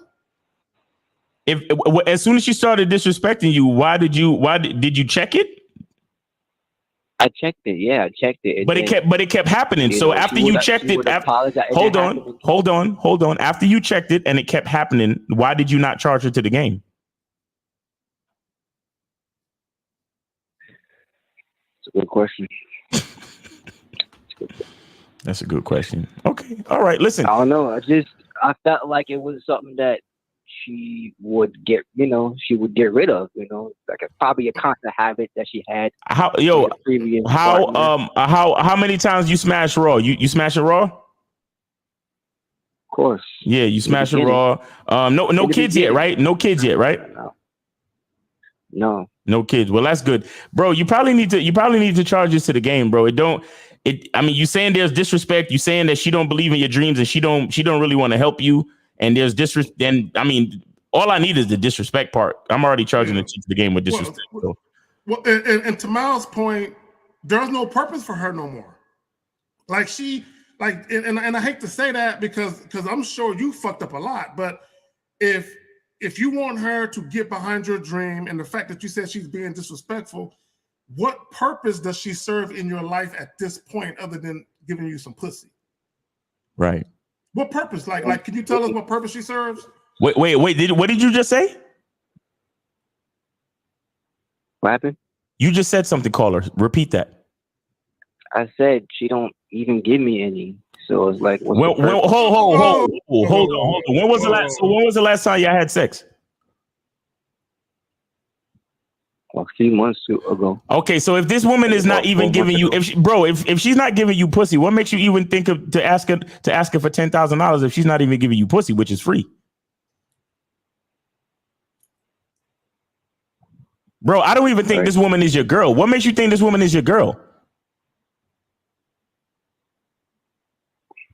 I mean, we still talk. I mean, y'all live together? You're right. Y'all live together? Nah, we don't. No. Bro, that's not your girl no more, bro. You need to find another woman, and you need to, in the meantime, find another woman and work better at your business. Listen to what I said. You live in Brooklyn, so I know it's not that easy. But what you're looking for is you're looking for somebody to rent your vehicle, to do Instacart and to do Uber Eats, because Uber Eats don't need a taxi license. You understand? You only need a taxi license if you're picking up people. And other than that, you need to look into doing stuff in New Jersey. New Jersey allows people to do Uber rideshare. without having a taxi license. You understand? Because I come from Brooklyn and I did Uber when I lived in Jersey. You understand? So you need to look into that. Like I said, get somebody to buy a car for cheap. Get somebody to rent your car monthly to do Instacart. If it's in Brooklyn, then they got to do Instacart or Uber Eats or DoorDash. And then if you're trying to get somebody to use it for Uber or Lyft to do rideshare, you got to get a foundation in New Jersey. You understand? But try to figure something out like that and start getting your money up on a lower level so you could make better plans and have a better business plan. You understand that? Yeah, I understand. All right, man. Well, good luck to you, man. We're going to take the next call, but thanks for calling the show and you be safe. All right, bro? Damn. All right, you too. Appreciate it, yo. Yes, sir. All right, man. He hasn't had sex in months. Like, chill, man. Damn, nigga. Yo, 401-401. You are on live with K Zaggin on the Manhood is a Skill Set show. What's up? And Miles Cunningham. Oh, yeah. Throw your name in that nigga. What's going on, man? Name, age, and city. What's up, man? How can we help you? Name, age, and city. What's up? Ethan from Massachusetts. Oh, shit. All right. What's going on with you, man? I recently went to a bar, like slash club last night, right? My boy's birthday, and it's not hating or nothing. I don't know how you feel about it, but I was just asking. I see one dude that was in there, and he's considered like a child Tyrone because all these girls were looking at him and like coming up to him and like. Okay, get to the question. Get to the question, please, because your mindset is already fucked up with the Chad Tyrone bullshit. Just ask the question. Go ahead. Well, I don't really believe in it. I just say because people would consider that. People say just that. Ask the question, bro. Just ask the question. Go ahead. Does he really need game? Because does he need game like that? Because girls were like literally like approaching him. Like, why do you care about what another bro? Oh my God, are you really asking us? Do another guy need game because chicks were just throwing themselves at him? Is that what you're asking us? No, I'm asking if you're that good looking, if you make yourself that good. So you thought he was handsome?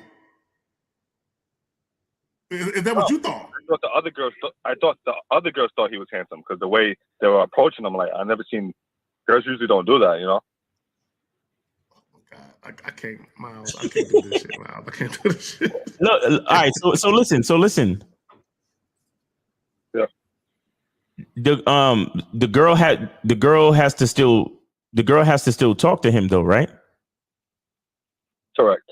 Okay, so when he starts talking, if he sounds, if he sounds like he doesn't have confidence or if he doesn't know what to say, is the chick still going to be attracted to him?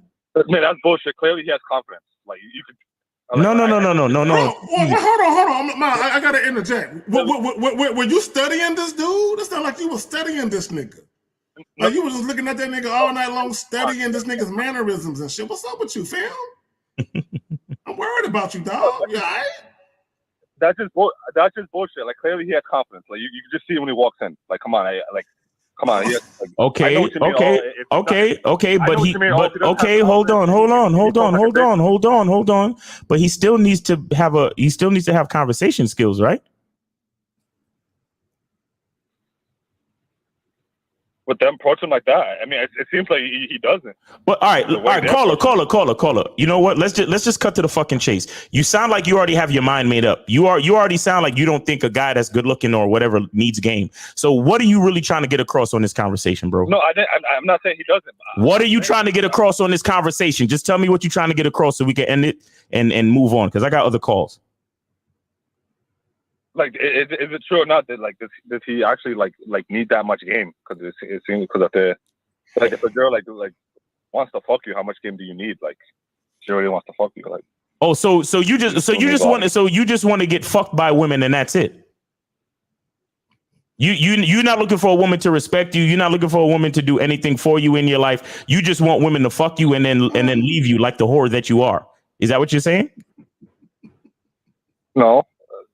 I'm not saying that. Okay, so would you agree that if, let's just say you wanted respect and you wanted a woman to benefit your life, do you think all you would need to do is be good looking?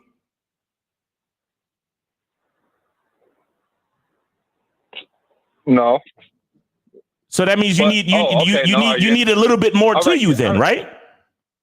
You do. But okay, that makes sense. So you're basically saying you need game for her to if you want her to do more for you. But if you only want her just to fuck you, like a whore that you would be, then girls would do that if they find you that attractive. Yeah, if a girl finds you that attractive, yeah, they'll fuck you and keep it moving. That's why a lot of guys out there, they call into the show and they say they've been with hundreds of women, but not one of them stuck around. But if that's the type of life that you want to live, then by all means, maybe you only need a certain type of game. But listen to me, even though that guy was good looking, there are choices that he made to look the way he looks that include game. So whether it be his outfit, whether it be his swag, the way that he walks, the way that he carries himself, all of those things included is considered a part of his game. Do you get that? Right. So all in all, you still need a certain level of game, bro. You still need a certain level of game because all of it is game. Every choice that man made is game.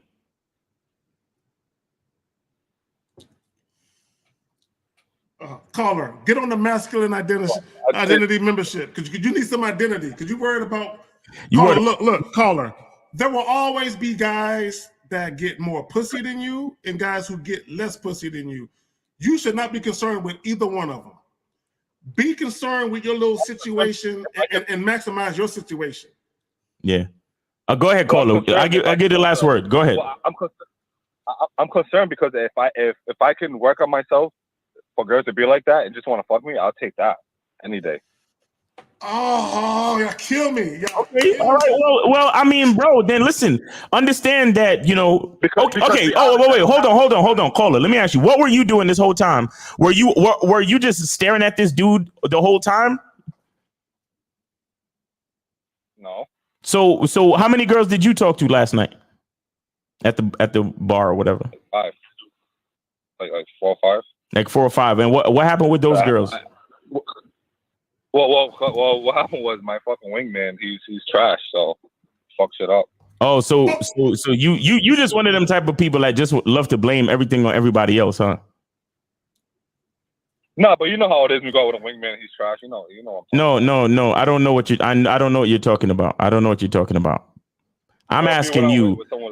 Fuck your wingman. Stop going out with him then.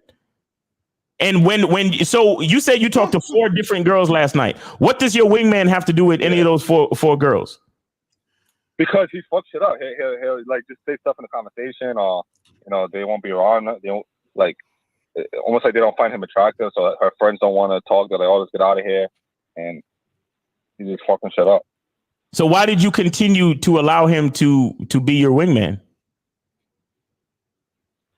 Because he swears he has game, but. No, bro. Hey. His game. If you had game, then you would have realized early that he didn't know what the fuck he was doing, and you would have went off by yourself. That's what you would have done. So what does that say about your game, sir? No, he does have game, but the thing is he's not attractive. No, bro.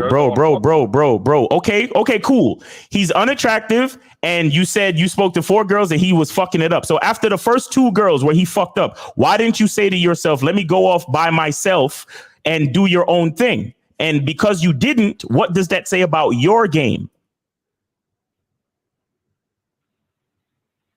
Yeah, you got me there. I know I got you. Caller, listen. I want you to close your eyes and turn around. All right, you're done. You need to work on your game, and you need to stop blaming everything else. Miles, don't act like you when you go to a bar, girls are coming up to you and approaching you. I never said that. I never said that. I told everybody on the live a story of a woman trying to disrespect me last night. So I don't act like every girl comes up to me at a bar. Where are you getting this from? I don't give this advice to say that I'm better than you. I don't do that, bro. So I don't know why you're talking like that. Caller. No, making it seem like you're just making no. Caller, look. No. Hold on, Zach. Let me get this shit. Caller, the only reason why it seems that way to you is because you're letting your ego speak for you, because you feel bad now because I pointed out the fact that your game is kind of weak and you need to put some work in. But the point is to not feel bad, and don't let your ego make you feel like I am belittling you. You just have some work you need to do, and there's nothing wrong with that. There's nothing wrong with that, bro. You see what I'm saying? Your ego's talking right now. That's why you're cursing at me. Because I'm not yelling and I'm not being disrespectful. So what's really going on with you? What's really going on with you is that you're upset at the fact that I'm telling the truth about your lack of game. You understand?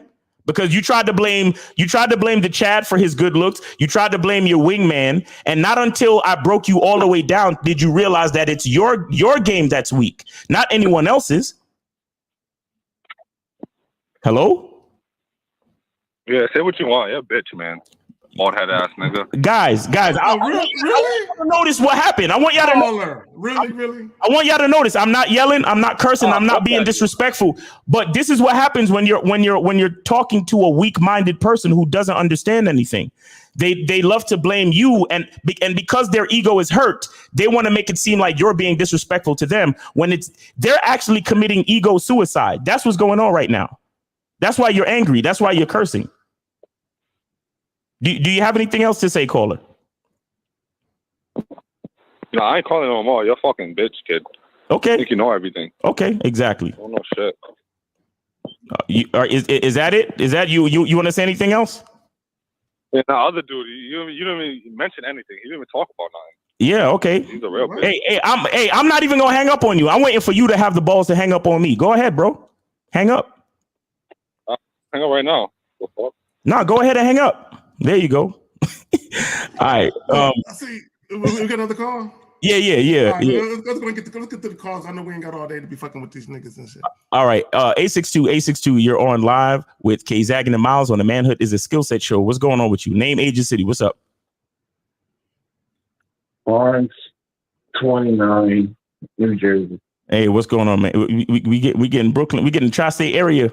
Yeah, we getting the whole East Coast up in the building and shit. I don't need it, by the way, as well. Okay, appreciate you, man. How can we listen? We gonna ask you just to give us a little bit more energy and speak a little bit more clearly. But go ahead. Okay, my fault about that. Okay, so my birthday is in like a couple of days. Oh yeah, okay. Happy early birthday! Happy early birthday to you, bro. All right now, there we go. All right, yeah. Go ahead. What were you saying? Go ahead. I recently lost two of like my homeboys from college and stuff like that, like, you know, on some crazy shit, and like I'm at like a loss. I don't know what to do with my life far as like now. Like wait, hold on. Slow down. Because your phone sounds kind of weird. But you said you lost two of your homeboys from college. Yeah. Mm-hmm. Okay. How did you lose them? What happened? One of them he passed in his sleep, and then the other from I had, he got shot. Okay, so what's going on? So hold on. So what's going on with you now? I feel like, you know, at this point, we were the same age and shit, so it's kind of got me thinking about life.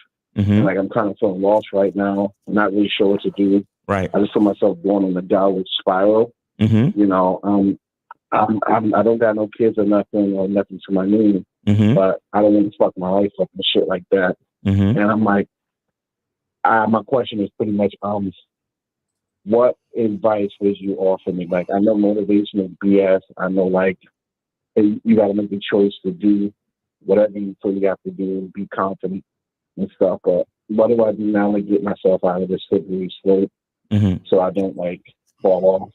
Well, okay. Well, the first thing I'd say that you might want to do is consider going to get some therapy. That's one thing I would tell you, bro. Do you have any access for that? Because they have a lot of great therapists now that you can do Zoom calls. You don't even have to go to their office. You could do a Zoom call, and they're licensed therapists, and you know you could see them. You can talk to them on your computer and explain your situation, and they can help you, you know, unpack a lot of the feelings that you're having. That's one thing that I would say for you to do. Beyond that, I would say to join the Masculine Identity membership. Honestly, I would say that because I have a video on there that talks about gratitude. You understand? And one thing I would say to you is, even though you're feeling this way, right? I understand the loss of your friends put you in a certain space, but I want to ask you, is there anything in your life that you can still feel grateful about, that you can still feel thankful for in your life today? Right now, as far as, yes, I'm still alive. My dad's still here. Mm-hmm. You know, my mom's I still got my older brother. Mm-hmm. Like, I still got some people in my corner. You still got you. So, okay, so all right, so let's stop. Let's stop, right? Let's stop. Let's look at those things. Let's list them, right? So you say you got people in your corner. You got your pops. You got your older brother. You got your moms. You yourself. You're still alive. Are you watching the show on a computer or on your phone right now? Yeah. Okay, so my cell phone. Okay, so you have a phone. You have the money to pay a phone bill. You have internet. You understand what I'm saying? You have a voice to speak. Yeah. You have a mind that works where you can articulate words and thoughts. You understand? Not everybody has that. I would look at my life and really try to be grateful for everything that's going on in my life. You understand? Anything you got to say, K-Zach? No, I just want to say to the brother, look, I'm not in your shoes, so I don't know what it feels like to have, experienced the losses you've experienced. I would say this: we all experience loss. Everybody knows someone who has passed away untimely. Okay, whether it be friends, family members, co-workers, whatever the case may be, we all have been through that. Right. And unfortunately, and fortunately, I would say this: they're gone. But if you have good experiences with them, those memories will live on. So just remember that. But also understand that, bro, we all gonna die. You know what I'm saying? And I don't want to make it sound like some simple shit like get over it, nigga. I don't want to say that because we all deal with death differently. For me, my mother passed away. All my grandparents was gone, and all those things affected me. But at the same time, what I realize is, damn, there's other people that depend on me and need me here. Exactly. So I can't focus and fixate so much on my need for the people that left me. I got to focus on the people that need me here, that are still alive and breathing.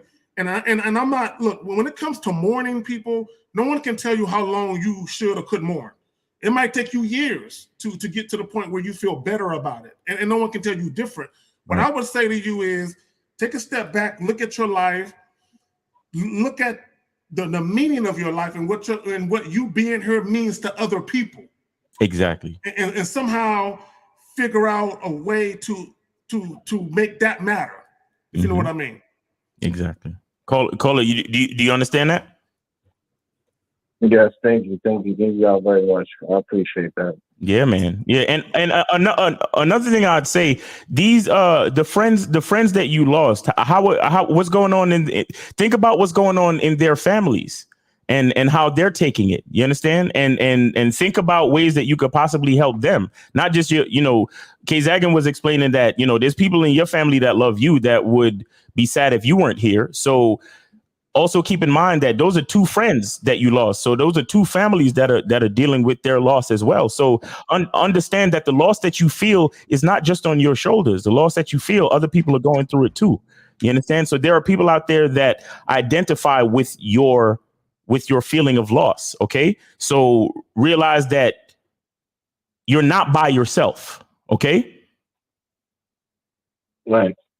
You're not by yourself. Thanks, so you may want to reach out to their families and, and offer a shoulder to cry on, or, offer communication, or, do whatever you can do. Because sometimes when we focus too much on ourselves, we forget that we could be a blessing to others. And sometimes when we realize that fact, it allows us to, like, all of the negative energy that we're feeling about ourselves and our own situation, when we're able to use our energy and abilities to help other people, then we realize that, hey, I'm not in this alone. And if I wasn't here, I would not be able to help these other people like I'm doing. So there's a purpose for me to be here. So it'll encourage you to continue to find reasons to be here. And that's what we want. We want you to continue to find reasons to be here. That's why I started off telling you about being grateful. But along with that, remember, you're not alone. You understand? There are other people dealing with this loss just like you are. And you might want to reach out to them and see how you can help. You understand? And figure out a reason for you to continue to be here, because it's important for you to be here. All right, brother? I'm going to do that. Thank you. Yes, sir. Yes, sir. We appreciate you for calling and sharing your story, man. And condolences to you and you know all the family members and everybody connected to those people that we lost. And you know take it easy, man. Keep your head up. All right, bro. No doubt, caller. Hey, take care, fam. Take care, man. Yeah, take care of yourself, bro. Take it easy. All right. All right, so we got 248. You're on live with K Zagging and Miles on the Manhood is a Skill Set Show. Let's get your name, age, and city. It's me. Hey, 248. What's going on with you, man? Name, age, and city. My name is Marquise. I'm 33. I'm from Southfield, Michigan. All right, that's what's up, man. Hey, be careful out there in is it Michigan or Illinois where they gonna stop arresting niggas for burglary and second degree murder? Illinois, right? Well, Illinois. Be careful. All right, and real quick, caller, my woman's going out there for a wedding. I'm trying to hit on that nigga. You know what I'm saying? I ain't gonna be there with her. So anyway, I'm fucking with you, nigga. I'm fucking with you.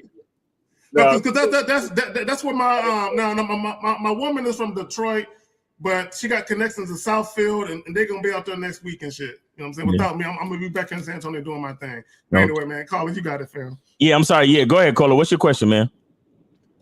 Oh, that's cool, Kerry, because I'll be kicking it with you on Facebook sometimes. Okay. All right, that's what's up. Yeah. All right.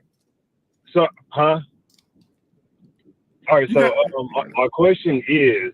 Yep. So, like on a daily basis, when I'm like interacting with chicks, you know, just texting, what are some things I should be like talking about to? Okay, hold on. Now, you just said on a daily basis texting with chicks. Why are you texting chicks on a daily basis? That's just what I've always done. That's what you've always done. Well, let me ask the caller this.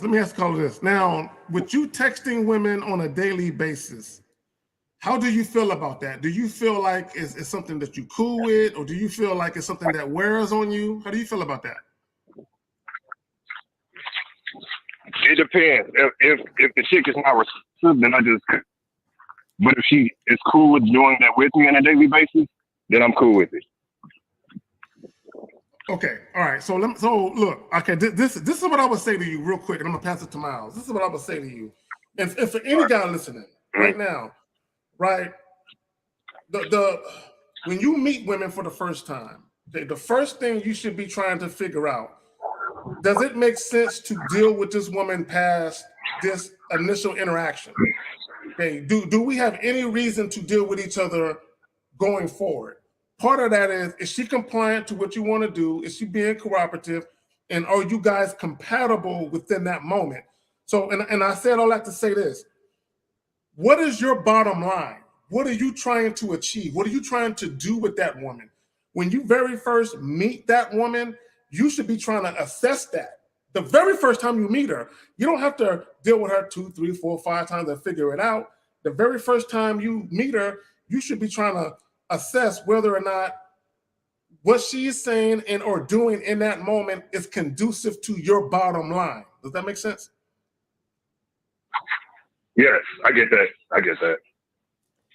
All right. So do you have a bottom line, or you just love texting bitches?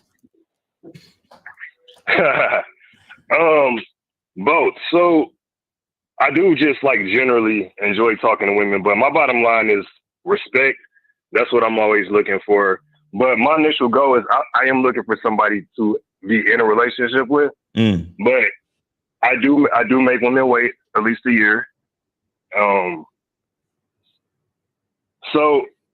I'm just trying to be like, I guess, better at just like the texting game on a daily basis. But it sounds like you guys are kind of hinting that I shouldn't be doing that, texting people on a daily basis. All right, listen. Here's what you got to understand, bro. If you like communicating with women through text, then okay, fine, that's you. But you have to understand something about women, right? They will take your non-sexual attention all the time. So then that will call. So when it comes time for you to actually want something from her, like say you want to spend time with her, say you want to have sex with her, say you want to do anything else that you want to do, it's easier for her to to refuse you because she's already gotten all the attention that she needs from you through texting. You understand that? Oh, yes. So that's why it's very dangerous for you to always be giving women all this non-sexual attention through text, because you are satisfying her need for attention. Now, just now when you said, "Oh, yes," it sounds like you know what the fuck I'm talking about. Like, what happened to make you say, "Oh, yes"? I had an epiphany moment at some point. I think just listening to you guys over a long period of time, I just kind of understand something, like, I guess, quicker. No, but I'm saying it must have been. No, it sounds like through experience. You know what I'm talking about. Do you text these women and then by the time you try to set up a date, they ghost or they renege on you? How does that work? Oh yeah, that's happened to me before. But okay, all right. Miles, let me get him. Call up. Let me tell you why. And I did videos talking about over communication kills attraction. Okay, I'm gonna tell you a story real quick, and this may or may not help you. I had a female coworker. We're still coworkers, but because of the COVID and everybody working remotely, people don't see each other like they used to. So my point is this: okay, she was a chick that did a lot of Tinder dates. Like she would literally come to work and show pictures of all these guys on Tinder, and she was like, I'm fucking him this weekend. I'm fucking him. She already made her decision to fuck niggas. She was on that type of shit. But then she would say, this dude right here, she would point to this picture. Look how sexy he is. I wanted to fuck him, but this nigga told me his whole life story, so there's no mystery to him. Now I don't want to meet him. You understand what I'm saying? So I said all that to say this. Women oftentimes, especially when women are really attracted to you, moreover, they're sexually attracted to you, they are already going to have this fantasy in their head about what type of guy you are. What happens when most guys who aren't really that guy, they just look like that guy to that girl, but they're not really that dude, is you talk too much. So what happens is once a woman has dealt with you and you told her your whole life story, you told her about the first time you broke your arm and you had the fucking whatever the fuck you had going on in your life, she looking at you like there's no mystery to him. There's nothing exciting. I don't look forward to seeing him now, right? Because he told me everything about him. See, that's the mistake that guys make on dating apps is you sit there and you tell the chick all your siblings' names, all your dreams and aspirations. You tell her what street you lived on in middle school and high school and all that. You tell her all that shit, your first girlfriend's name, your last girlfriend's name, and the chick looking at you like he's boring. You understand what I'm saying? Because I'm gonna pass it to Miles, but I'm gonna say this. Carl, women want, first and foremost, all women, not some, all women want to encounter men they are sexually attracted to at some point. They want to fuck. They want to encounter men they are sexually attracted to. So what happens is when women encounter certain men, they're going to encounter men they know right off rip. He can never get this. And then they're going to treat you however. Right. Then they're going to run into other men where they say, oh, he can get this. They know right off rip, you can get it. Then the average guy, they run into you and they're like, oh, he's cute. I'm curious about him. You know, and then they start talking to you, and then you overplay the situation and you talk too much. And you do too much. And she says to herself, you know what? I thought I wanted to deal with him, but now I don't. All that texting you doing there's nothing mysterious about you. There's no curiosity. There's no intrigue. There's nothing about you where the chick is sitting at home like, I can't wait to see him. She's like, I know all this niggas. This nigga told me the first 5 kids he has, all the names he want them to be. Everything. Caller, I just need, just answer this question real quick so we can move on. You are calling us because there's something that you want from these women that you're communicating with that's not happening. What is that? And turn down the music in the background too. Yo, get away from that music in the background, please. Okay. All right. It's not that something is not happening. It's just that I want to make sure I'm doing something this correctly, better. No. What? You are, if everything was all good, if you was getting what you wanted from the situation, you more than likely you would not be calling us. What are you not getting from the situation that you want, bro? There's something that you want. I already gave you the answer to that, Miles. I want to make sure I'm doing this better. And Okay, what you guys said about over-communication hold on. You say you want to make sure you're doing it Okay. the best way possible. So that's what I'm asking you. Yeah. What is happening right now that is making you think that it's not happening in the best way possible?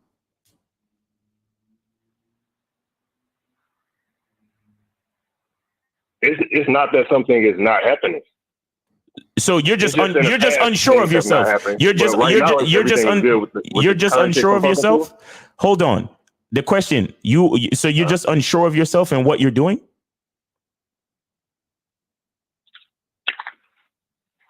I would say yes. Okay. Not 100% sure, yes. Okay. Well, that right there is the source is the source of your issue, because you don't believe in yourself. You don't believe that the decisions that you're making is the best decision, even though you claim that there's no indicator telling you that it's not, because you might be doing everything perfect. So who am I to come in and tell you that you're doing something wrong? My only thing is, me personally, I believe in making a woman make that investment. So that means I don't spend time with her over the phone texting. I only text or communicate with a woman over the phone to set up the next face-to-face meeting. So that means I'm setting up the next date. Do you understand? That's how I get down. But you a different dude. If you have, how many women are you communicating with right now? Two. And you like communicating with them through text. You enjoy these conversations and these back and forths.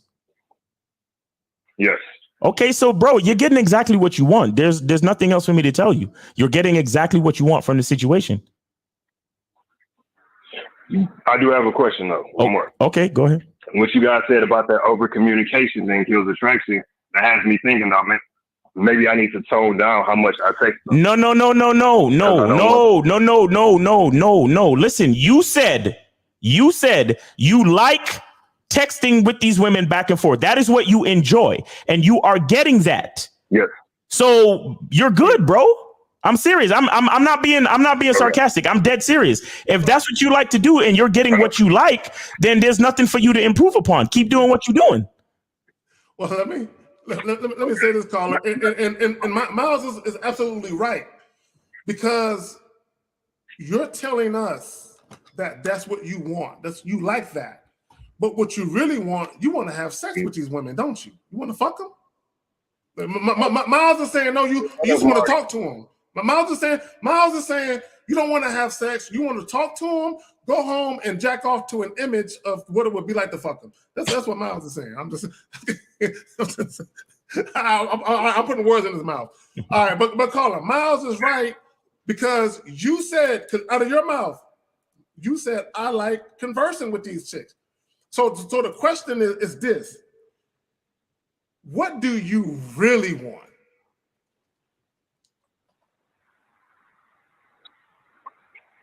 So, like I said, I want a relationship, but I just wanted to make sure I'm doing this right. The build up to getting there. Wait, hold on. You want to, so you enjoy communicating with these chicks back and forth, and now you want a relationship. Yes. Okay. Why do you want a relationship? Why do you want a relationship? You know, kids, starting a family. Oh, so you're looking for a wife. You basically looking for a wife. Yes. Okay, so these women that you're conversing with back and forth, have you let any of them know that this is what you want? Something serious, yes. Okay, so, and which one of them look like they're willing to give it to you? So far, both of them, you know, saying that that's what they want. Okay, and so what does the lifestyle that you're talking about? What does it look like? Are y'all living together? Is it multiple women? Are you trying to have both women on your team? Are you trying to have a polygamous relationship, a polyamorous relationship? What are you trying to do? No, not poly, just one.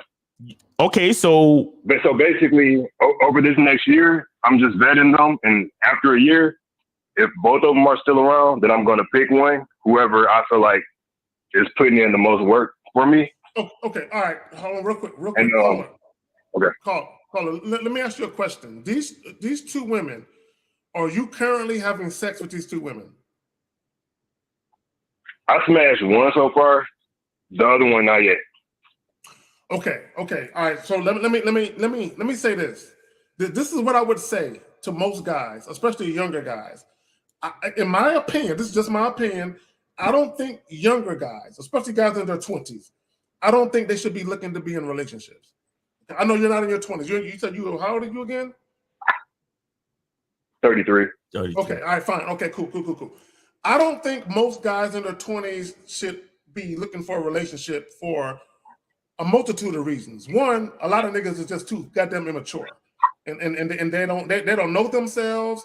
They don't know women. They really don't know shit about life, and they need to take time to get to know themselves first. That's my personal opinion of that.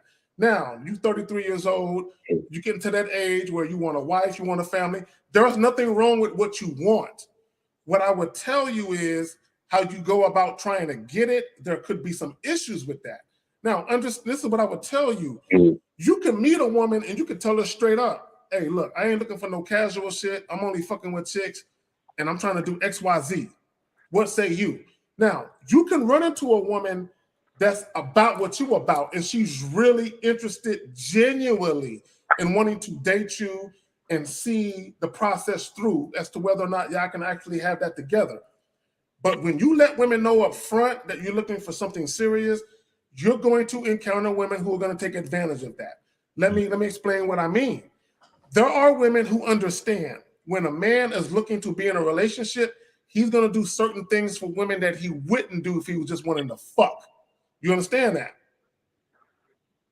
Yes. Which is because normally if you want something more than just sex, what do? You date, you court a chick, you do different things. You spend a lot of time with them, and a lot of times having sex is at the back burner, right? So sometimes you might encounter women who are looking to take advantage of that. What you need to understand when you let women know up front what you want, you need to understand that you're probably going to run into some women who are looking to manipulate that situation. Just understand that. Oh, yeah. Now, caller, what I want to ask you, the woman that you haven't had sex with yet, how long have you been texting with her back and forth? Not her just a week, but I just had the conversation about, being serious. Oh. With her. Okay. You said after a week? After a week. And the other one that you smashed already, how long you been dealing with her overall? About a month. About a month. Yeah, everything that you're doing right now is really kind of early, bro. It's really kind of early what you're doing right now. So you gotta, but and the fact that you look like how many times have you seen these women face to face? The one with the month. How many times have you seen her face to face? About 5 times. Okay. So you are seeing them face to face. All right. Well, that's good. But the one that you had. The one that you haven't smashed yet, when are you going to set up the date so y'all can smash? Oh, this upcoming week. This week coming up. Have you done it yet? Mm-hmm. Have you said it yet? Set up? No. And what's taking you so long? Well, I just didn't pick a date yet, but I did tell her, one day this week we gonna see each other. She said, cool. Okay. But bro, it sounds to me like you getting everything you want, bro. I don't think you have any problems. If anything, you're overthinking the situation. You understand? You're overthinking the situation. Caller, this is what I would do. I would resist the urge in letting YouTube content poison the well. Okay, meaning this is what I mean by poison the well. If you're the type of guy, if you're getting exactly what you want, how you want it, when you want it from women, don't allow someone else's commentary as to how they get it impact you. Exactly. I want it like that nigga. Exactly. If you are cool with getting it how you get it how you get it. Like I tell guys all the time, my content ain't for everybody. Right. If you're the type of dude, you cool with waiting 30 days to fuck, nigga, wait 30 days to fuck. Right. I ain't cool with that shit.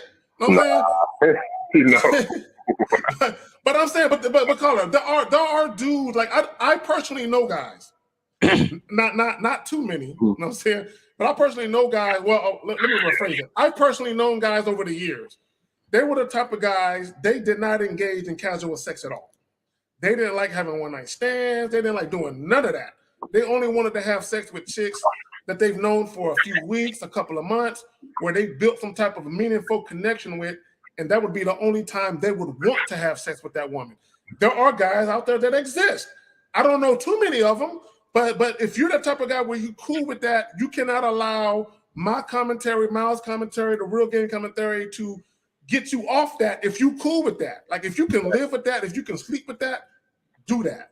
Yeah, so caller, man, keep doing what you're doing, bro. Keep doing what you're doing. The only thing is be careful with the constant texting, because when you give a woman too much attention, they begin to take it for granted. You understand? So make sure you mix up the texting and all of that shit with at least once a week dates. You understand what I'm saying?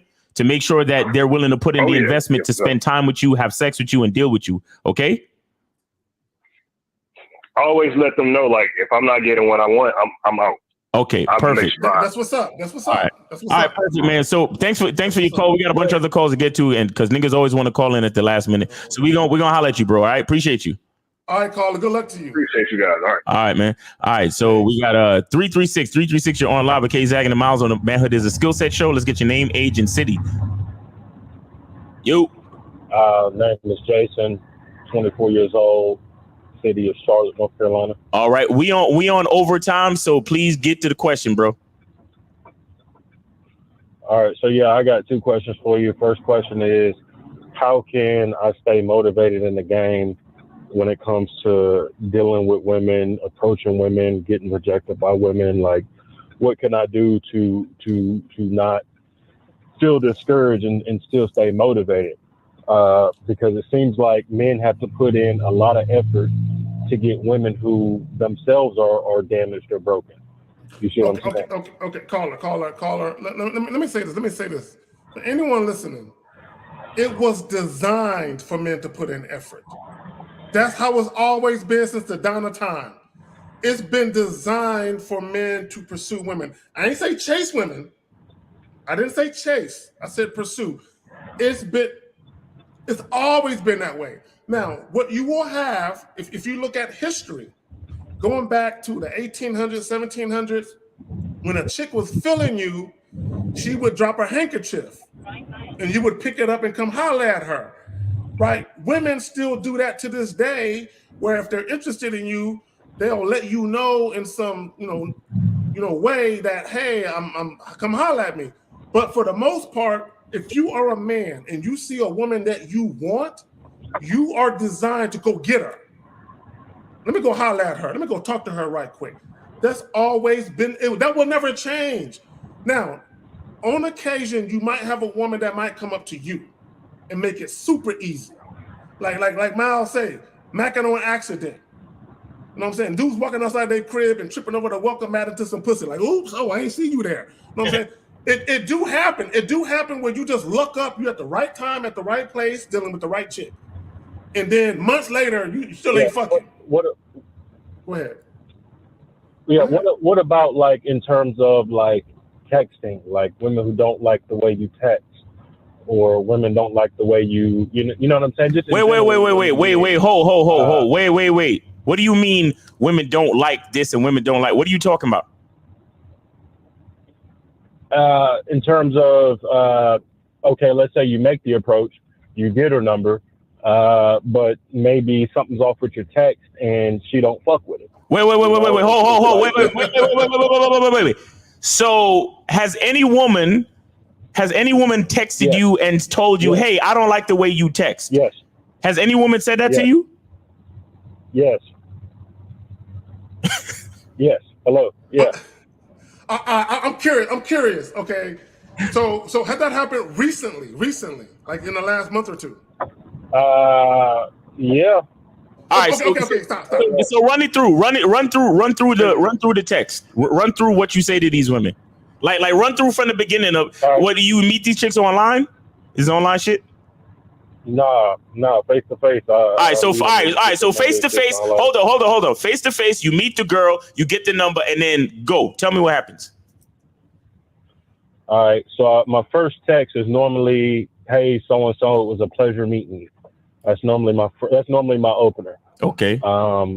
She responds whatever, and then my next my next text is normally, okay, cool. I was wondering what you got going on this. I normally say, I was wondering what your schedule looks like this weekend.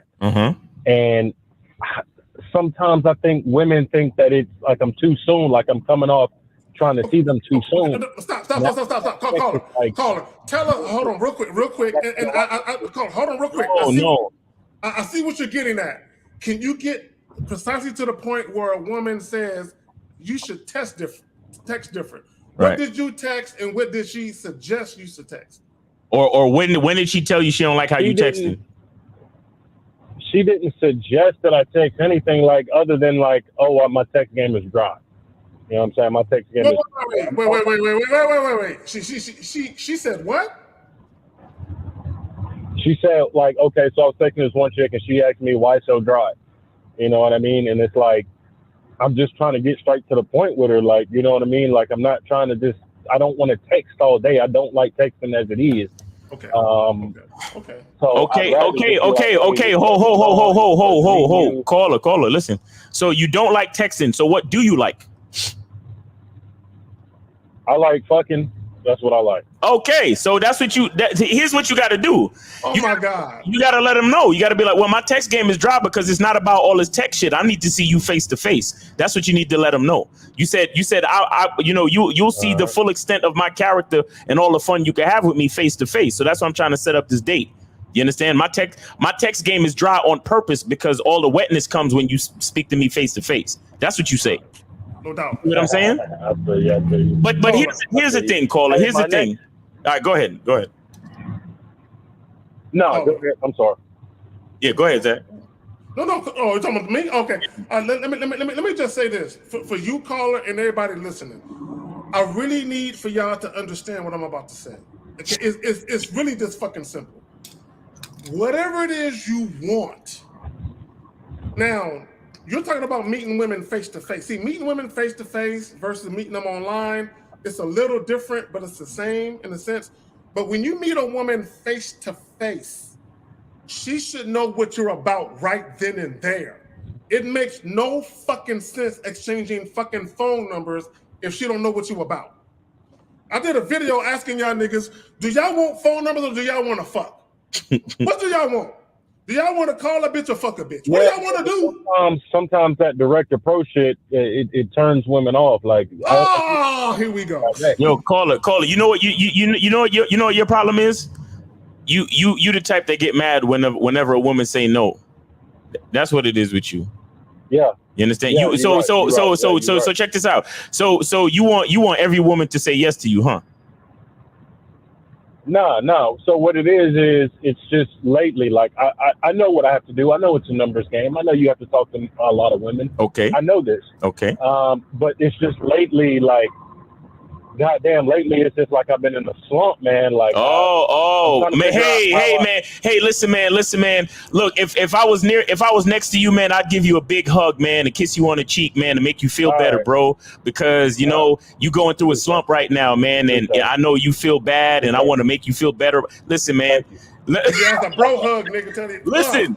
I appreciate it. That's the game, homie. That's the game. Sometimes it's gonna be dry. Sometimes it's gonna be a lot. Like, you have to. Let me tell you something. Here's one thing you need to understand about manhood. Instead of trying to stay motivated, just focused on being consistent.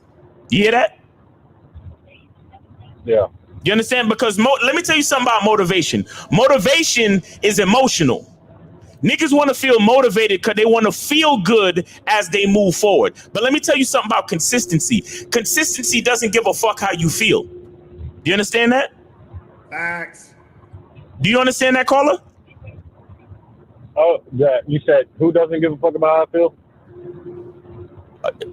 You in the car? I need you. Are the windows up in the truck or the car that you driving? Yeah, windows up. I just need you to repeat what you said. I said consistency does not give a fuck about how you feel. That's why motivation. Sometimes motivation is bullshit. Because if you the type of nigga that's all in your feelings about the fact that you're going through a drought right now, or the fact that the last couple women that you hollered at left you on red, that's motivation can Like there's a limit to motivation. You understand? Because motivation is based on how you feel. What I'm trying to explain to you is fuck motivation. Just focus on being consistent because you're a man and nobody gives a fuck about how you feel. Consistency doesn't give a fuck about how you feel. Consistency doesn't care about the fact that the last 5 women didn't like the way you text. Consistency tells you to keep going no matter what. Do you understand what I'm saying to you? Yeah. So just keep being consistent because the game is going to be like that sometimes, bro. The game is going to be like that where sometimes these women is not going to be feeling you for months, for weeks at a time. It is what it is, depending on the women that you meet. And nobody can change that. Nobody can dictate that. It's just a way. It's just the game, bro. Let me add this. So my next question is, okay, let's say, because I've also been told I need to lighten up. Lighten up on what? You tell me, you know what I'm saying? Wait, caller. Lighten up. Can you give us an example? Hold on. Can you give us an example of what you said? Caller, hold on. Can you give us an example of what you said exactly where a woman says, lighten up? Can you give us an example of what happened? I mean, I don't remember exactly word for word. I was at this chick. And, you know, I could tell she was into me and shit, but, you know, she was trying to play hard to get in shit. She was like, oh, well, you need to lighten up and shit. You need to smile and you need to be loose. And fuck. No, caller, let me tell you something. Caller. What made you think this bitch was into you? What really made you think she was into you, bro? Seriously. I mean, because she was a dog. I can talk to a bitch and tell when you can talk to a chick and tell if she's interested or not. No. Well, let me ask you this question. Let me ask you this question. Ho. Let me ask you this question. If a chick was truly into you, would she be trying to tell you to change your character, or would she be really into your character as it is? Which one? And that's why I told her. That's what I told her. I said, "Nah, I can't do that, baby girl." You shouldn't have to tell her. Pain for you, but you said, call her. You shouldn't have. Look, caller. Look. Here's the problem that a lot of guys have. Y'all confuse interest with attraction. Let me say that shit again.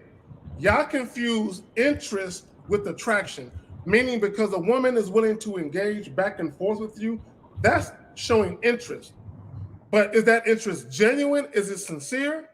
Okay, in most cases, it's not true attraction. Because like Miles said, he said it. Well, if a chick, hold on, listen, caller, wait, meet this nigga, dog. He was into.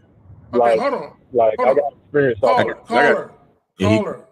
Caller, listen. No, you good. I put a moment. You good? Go ahead. Okay, all right. Now just listen real quick. If a woman is sexually attracted to you, if her interest in you is mirroring yours, meaning she know you want to get down with her, she feels the same way. She is not going to critique you on your fucking approach. She won't do it. She's happy that you approached her that way. Any chick that's telling you, slow down, chill, what she's telling you is, I'm not trying to fuck you. And I can tell you're going in that direction. She's saying, slow down and chill. Slow down and chill means talk to me a lot, take me out on some dates, call me a little bit, text me a little bit. What she is saying is, I'm not really sexually interested in you. I'm interested in dealing with you, but I'm not sexually interested in dealing with you. So I'm gonna need you to do this other shit to compensate for the fact that I don't want to fuck you. So what guys got to understand is this. When a woman is sexually attracted to you, she don't want you to wait. She wants you to hurry up. Speed it up. Let's fuck already. When a woman don't want to fuck, she wants you to slow down. That's the difference. You got it, fam. All right, so I'm gonna bring you back, caller. Here you go. Shit is worse now. Hello? Yeah.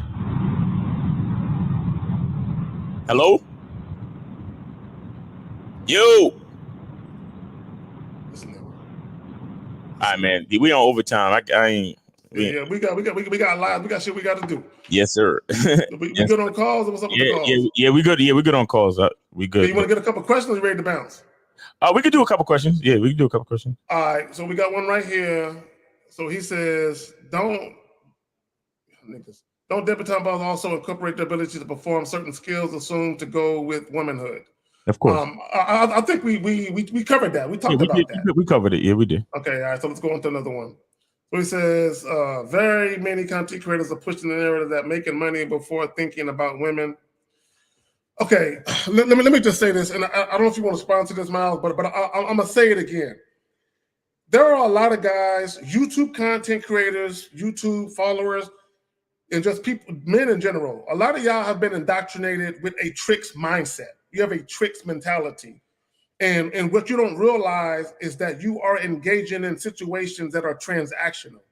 Let me get my money up so I can attract this woman. That's transactional. The fact that you even have to have money to be able to get this woman to fuck with you, that means that the only reason she's fucking with you is because you have resources she can pillage from. That's a transactional situation, because what that means is she ain't gonna fuck with you if you ain't got the money. I need guys to understand that. Now, and let me just say this real quick. I'm gonna pass it to the homie Miles, because I hear guys all the time when we talk like the way we talking. Oh, so it's okay for a guy to be broke? Nobody is saying that. But also, being broke is subjective. What is being broke? What does that mean to you? To a guy who's a billionaire, being a millionaire is broke. To a guy who's a millionaire, being a thousandaire is broke. To a guy who makes six figures, making less than six figures is broke. To a guy that's making 50,000, making less than 50,000 is broke. What's broke? Man, you got it, Phil. That's facts. Yeah, Kenyon, it's really this. When we talk about masculine identity, and I have a video on this on the masculine identity membership where I talk about visualization, and what I mean is that every man has an idea of the type of man he's trying to become. Every man has an idea of the type of masculine identity that he's trying to create. So when you look at your masculine identity, what does it look like in its totality? Like what's your health like? What's your physique like? How often do you work out? How many women are you talking to? What kind of job do you have? What kind of money are you making? What kind of car are you driving? What type of house do you live in? What type of clothes do you wear? Right? All of these things are a part of the visualization. So so you have to understand that for you to only focus on one thing at a time doesn't make any sense. You understand? You have to have a balance where you can focus on multiple things at any given point of the day. So, every one of us, a lot of us have 9 to 5, so we work 8 hours a day, and then we go to the gym for about an hour, and then we wash our ass for about half hour to 45 minutes, and then the rest of the time we're probably taking a shit or a piss for the other 15 minutes, and so on and so forth. So all of our time is broken up into different tasks that lead us into the type of person, the type of man, the type of masculine identity we're trying to create. So what if it takes you 20 years to start making money? Are you going to not talk to women for the whole 20 years? Like, that doesn't make any sense. And if it takes so let's just say it takes 20 years to start making money. Are you never going to work out until you're done figuring out how to make money? Are you never going to wash your ass until you're done figuring out how to make money? Are you never going to cook a meal until you're done figuring out how to? No, that's unrealistic. You understand? So the guys that are pushing the narrative that you need to just focus on making money before thinking about women, they're misleading you. You understand? And all they're really doing is they're pushing these narratives out of fear, because most guys are afraid to approach women. And so what they're really saying is, since I'm already afraid to approach women, I'm gonna just focus on making money so I can make an excuse why I'm not talking to women. That's all they're doing. So that narrative is nonsense, bro. You need to live a balanced life. So you need to be focusing on making money, washing your ass, living a good life, and hollering at bitches. It all works together. Well, that, and I'll say this, and then we're gonna move on. I'll say that guys who they feel like they need money to get at women, these guys have no sense of self-worth or self-value. Facts. And they think that their value is predicated on their resources. If they don't have resources where a woman can visibly see that they're paid, then they're not worthy. Okay, these are bitch-ass niggas. I told you guys earlier where a lot of men are being conditioned to be tricks. See, anytime a guy talks about money first in relation to women, he has a tricks mentality. It doesn't mean, and when I say tricks mentality, it doesn't mean that he's going to pay women outright for sex, but he has a tricks mentality to where at the bare minimum, he'll fly a chick out, he'll pay for extravagant dates. He feels like, I have to have money to show her that I'm valuable enough for her. Even though she has no value outside of the way that she looks, I have to show that I have value to her to get her. All these dudes are tricks. Now, having said that, Miles, getting late, it's almost 3. We got 4 questions. You want to get to them, or you want to go ahead and run the shit out? We can knock them out if you got that time. Let's do it. All right, we got another one here. So he says, Muhammad says, do you guys agree with the point that the tighter your game is, the lower your tolerance level is for BS? Hell yeah. And the more chicks you charge, hell yeah. Yeah. To that end, doesn't it really doesn't really tight game cost. Okay, I'm reading it. So what he's saying is that when you keep your game, like the stricter your game is, you're gonna have less of a body count.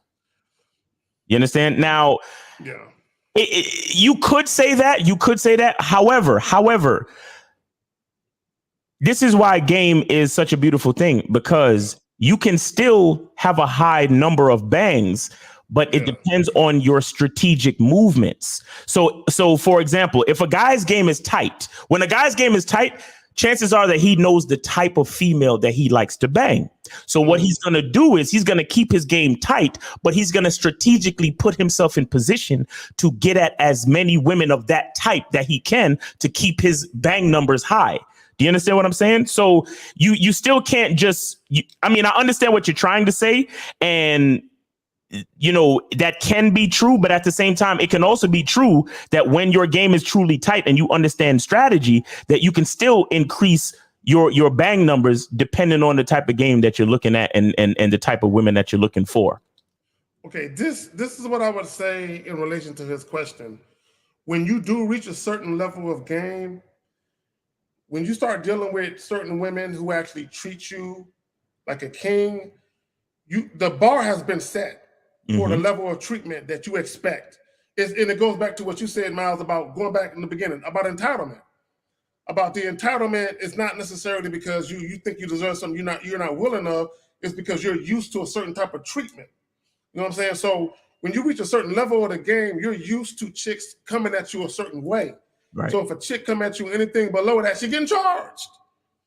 Like, I expect this, not because someone told me I should expect it, not because I'm a man, but because I've had so many women give me this type of treatment.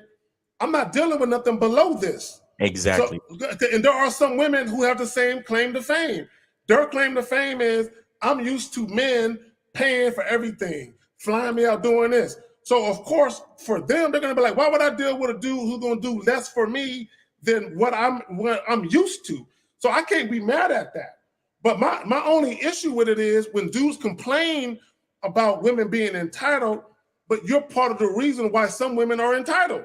You are complicit in why she thinks the way that she thinks. See, no woman can say, Carrie gave me the world. And if they did say Carrie gave me the world, I earned it. Right. But I earned it one block at a fucking time. Exactly. I didn't just get the world because I'm a beautiful bitch. He made me earn it one block at a time. Like, hold on, bitch, hold on. I ain't like the way you did that. I'm gonna need you to go back across the street and wait for the light to turn green. You know what I'm saying? You gotta re-earn shit. And it goes back to what we said earlier about just because a woman has a title of girlfriend, fiance, and wife, that don't automatically make her entitled to shit. Is she doing what's worthy of that title? Yeah, she earned it, she got to it, but is she still doing what she needs to do to keep it? To maintain. Yeah. All right, next question. Let's go. All right, let's go. All right, here we go. All right. Oh, no. This one right here.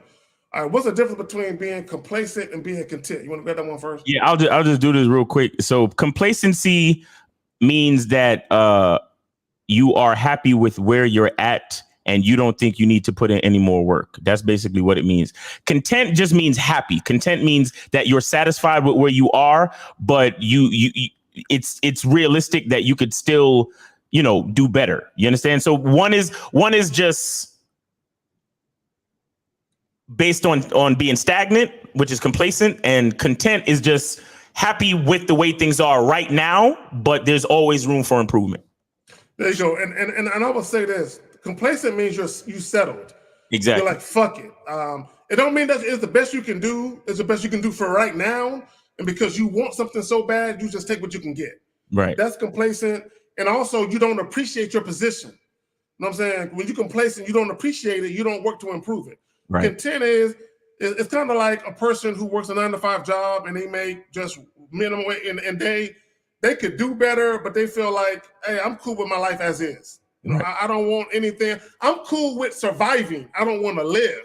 Okay, and I want to live. I don't want to just fucking survive. But a lot of people, as long as they got people in their life that give a fuck about them, they're content. You know, they don't need the Lamborghini. They cool with the Toyota. I would be like, that's content to a certain degree. It's not bad, but it is bad if you don't have no ambitions or motivations to improve your situation. Right. That's how I feel about the shit. All right, man, we done with that shit, nigga. We out. Miles, got anything you want to plug before we bounce though?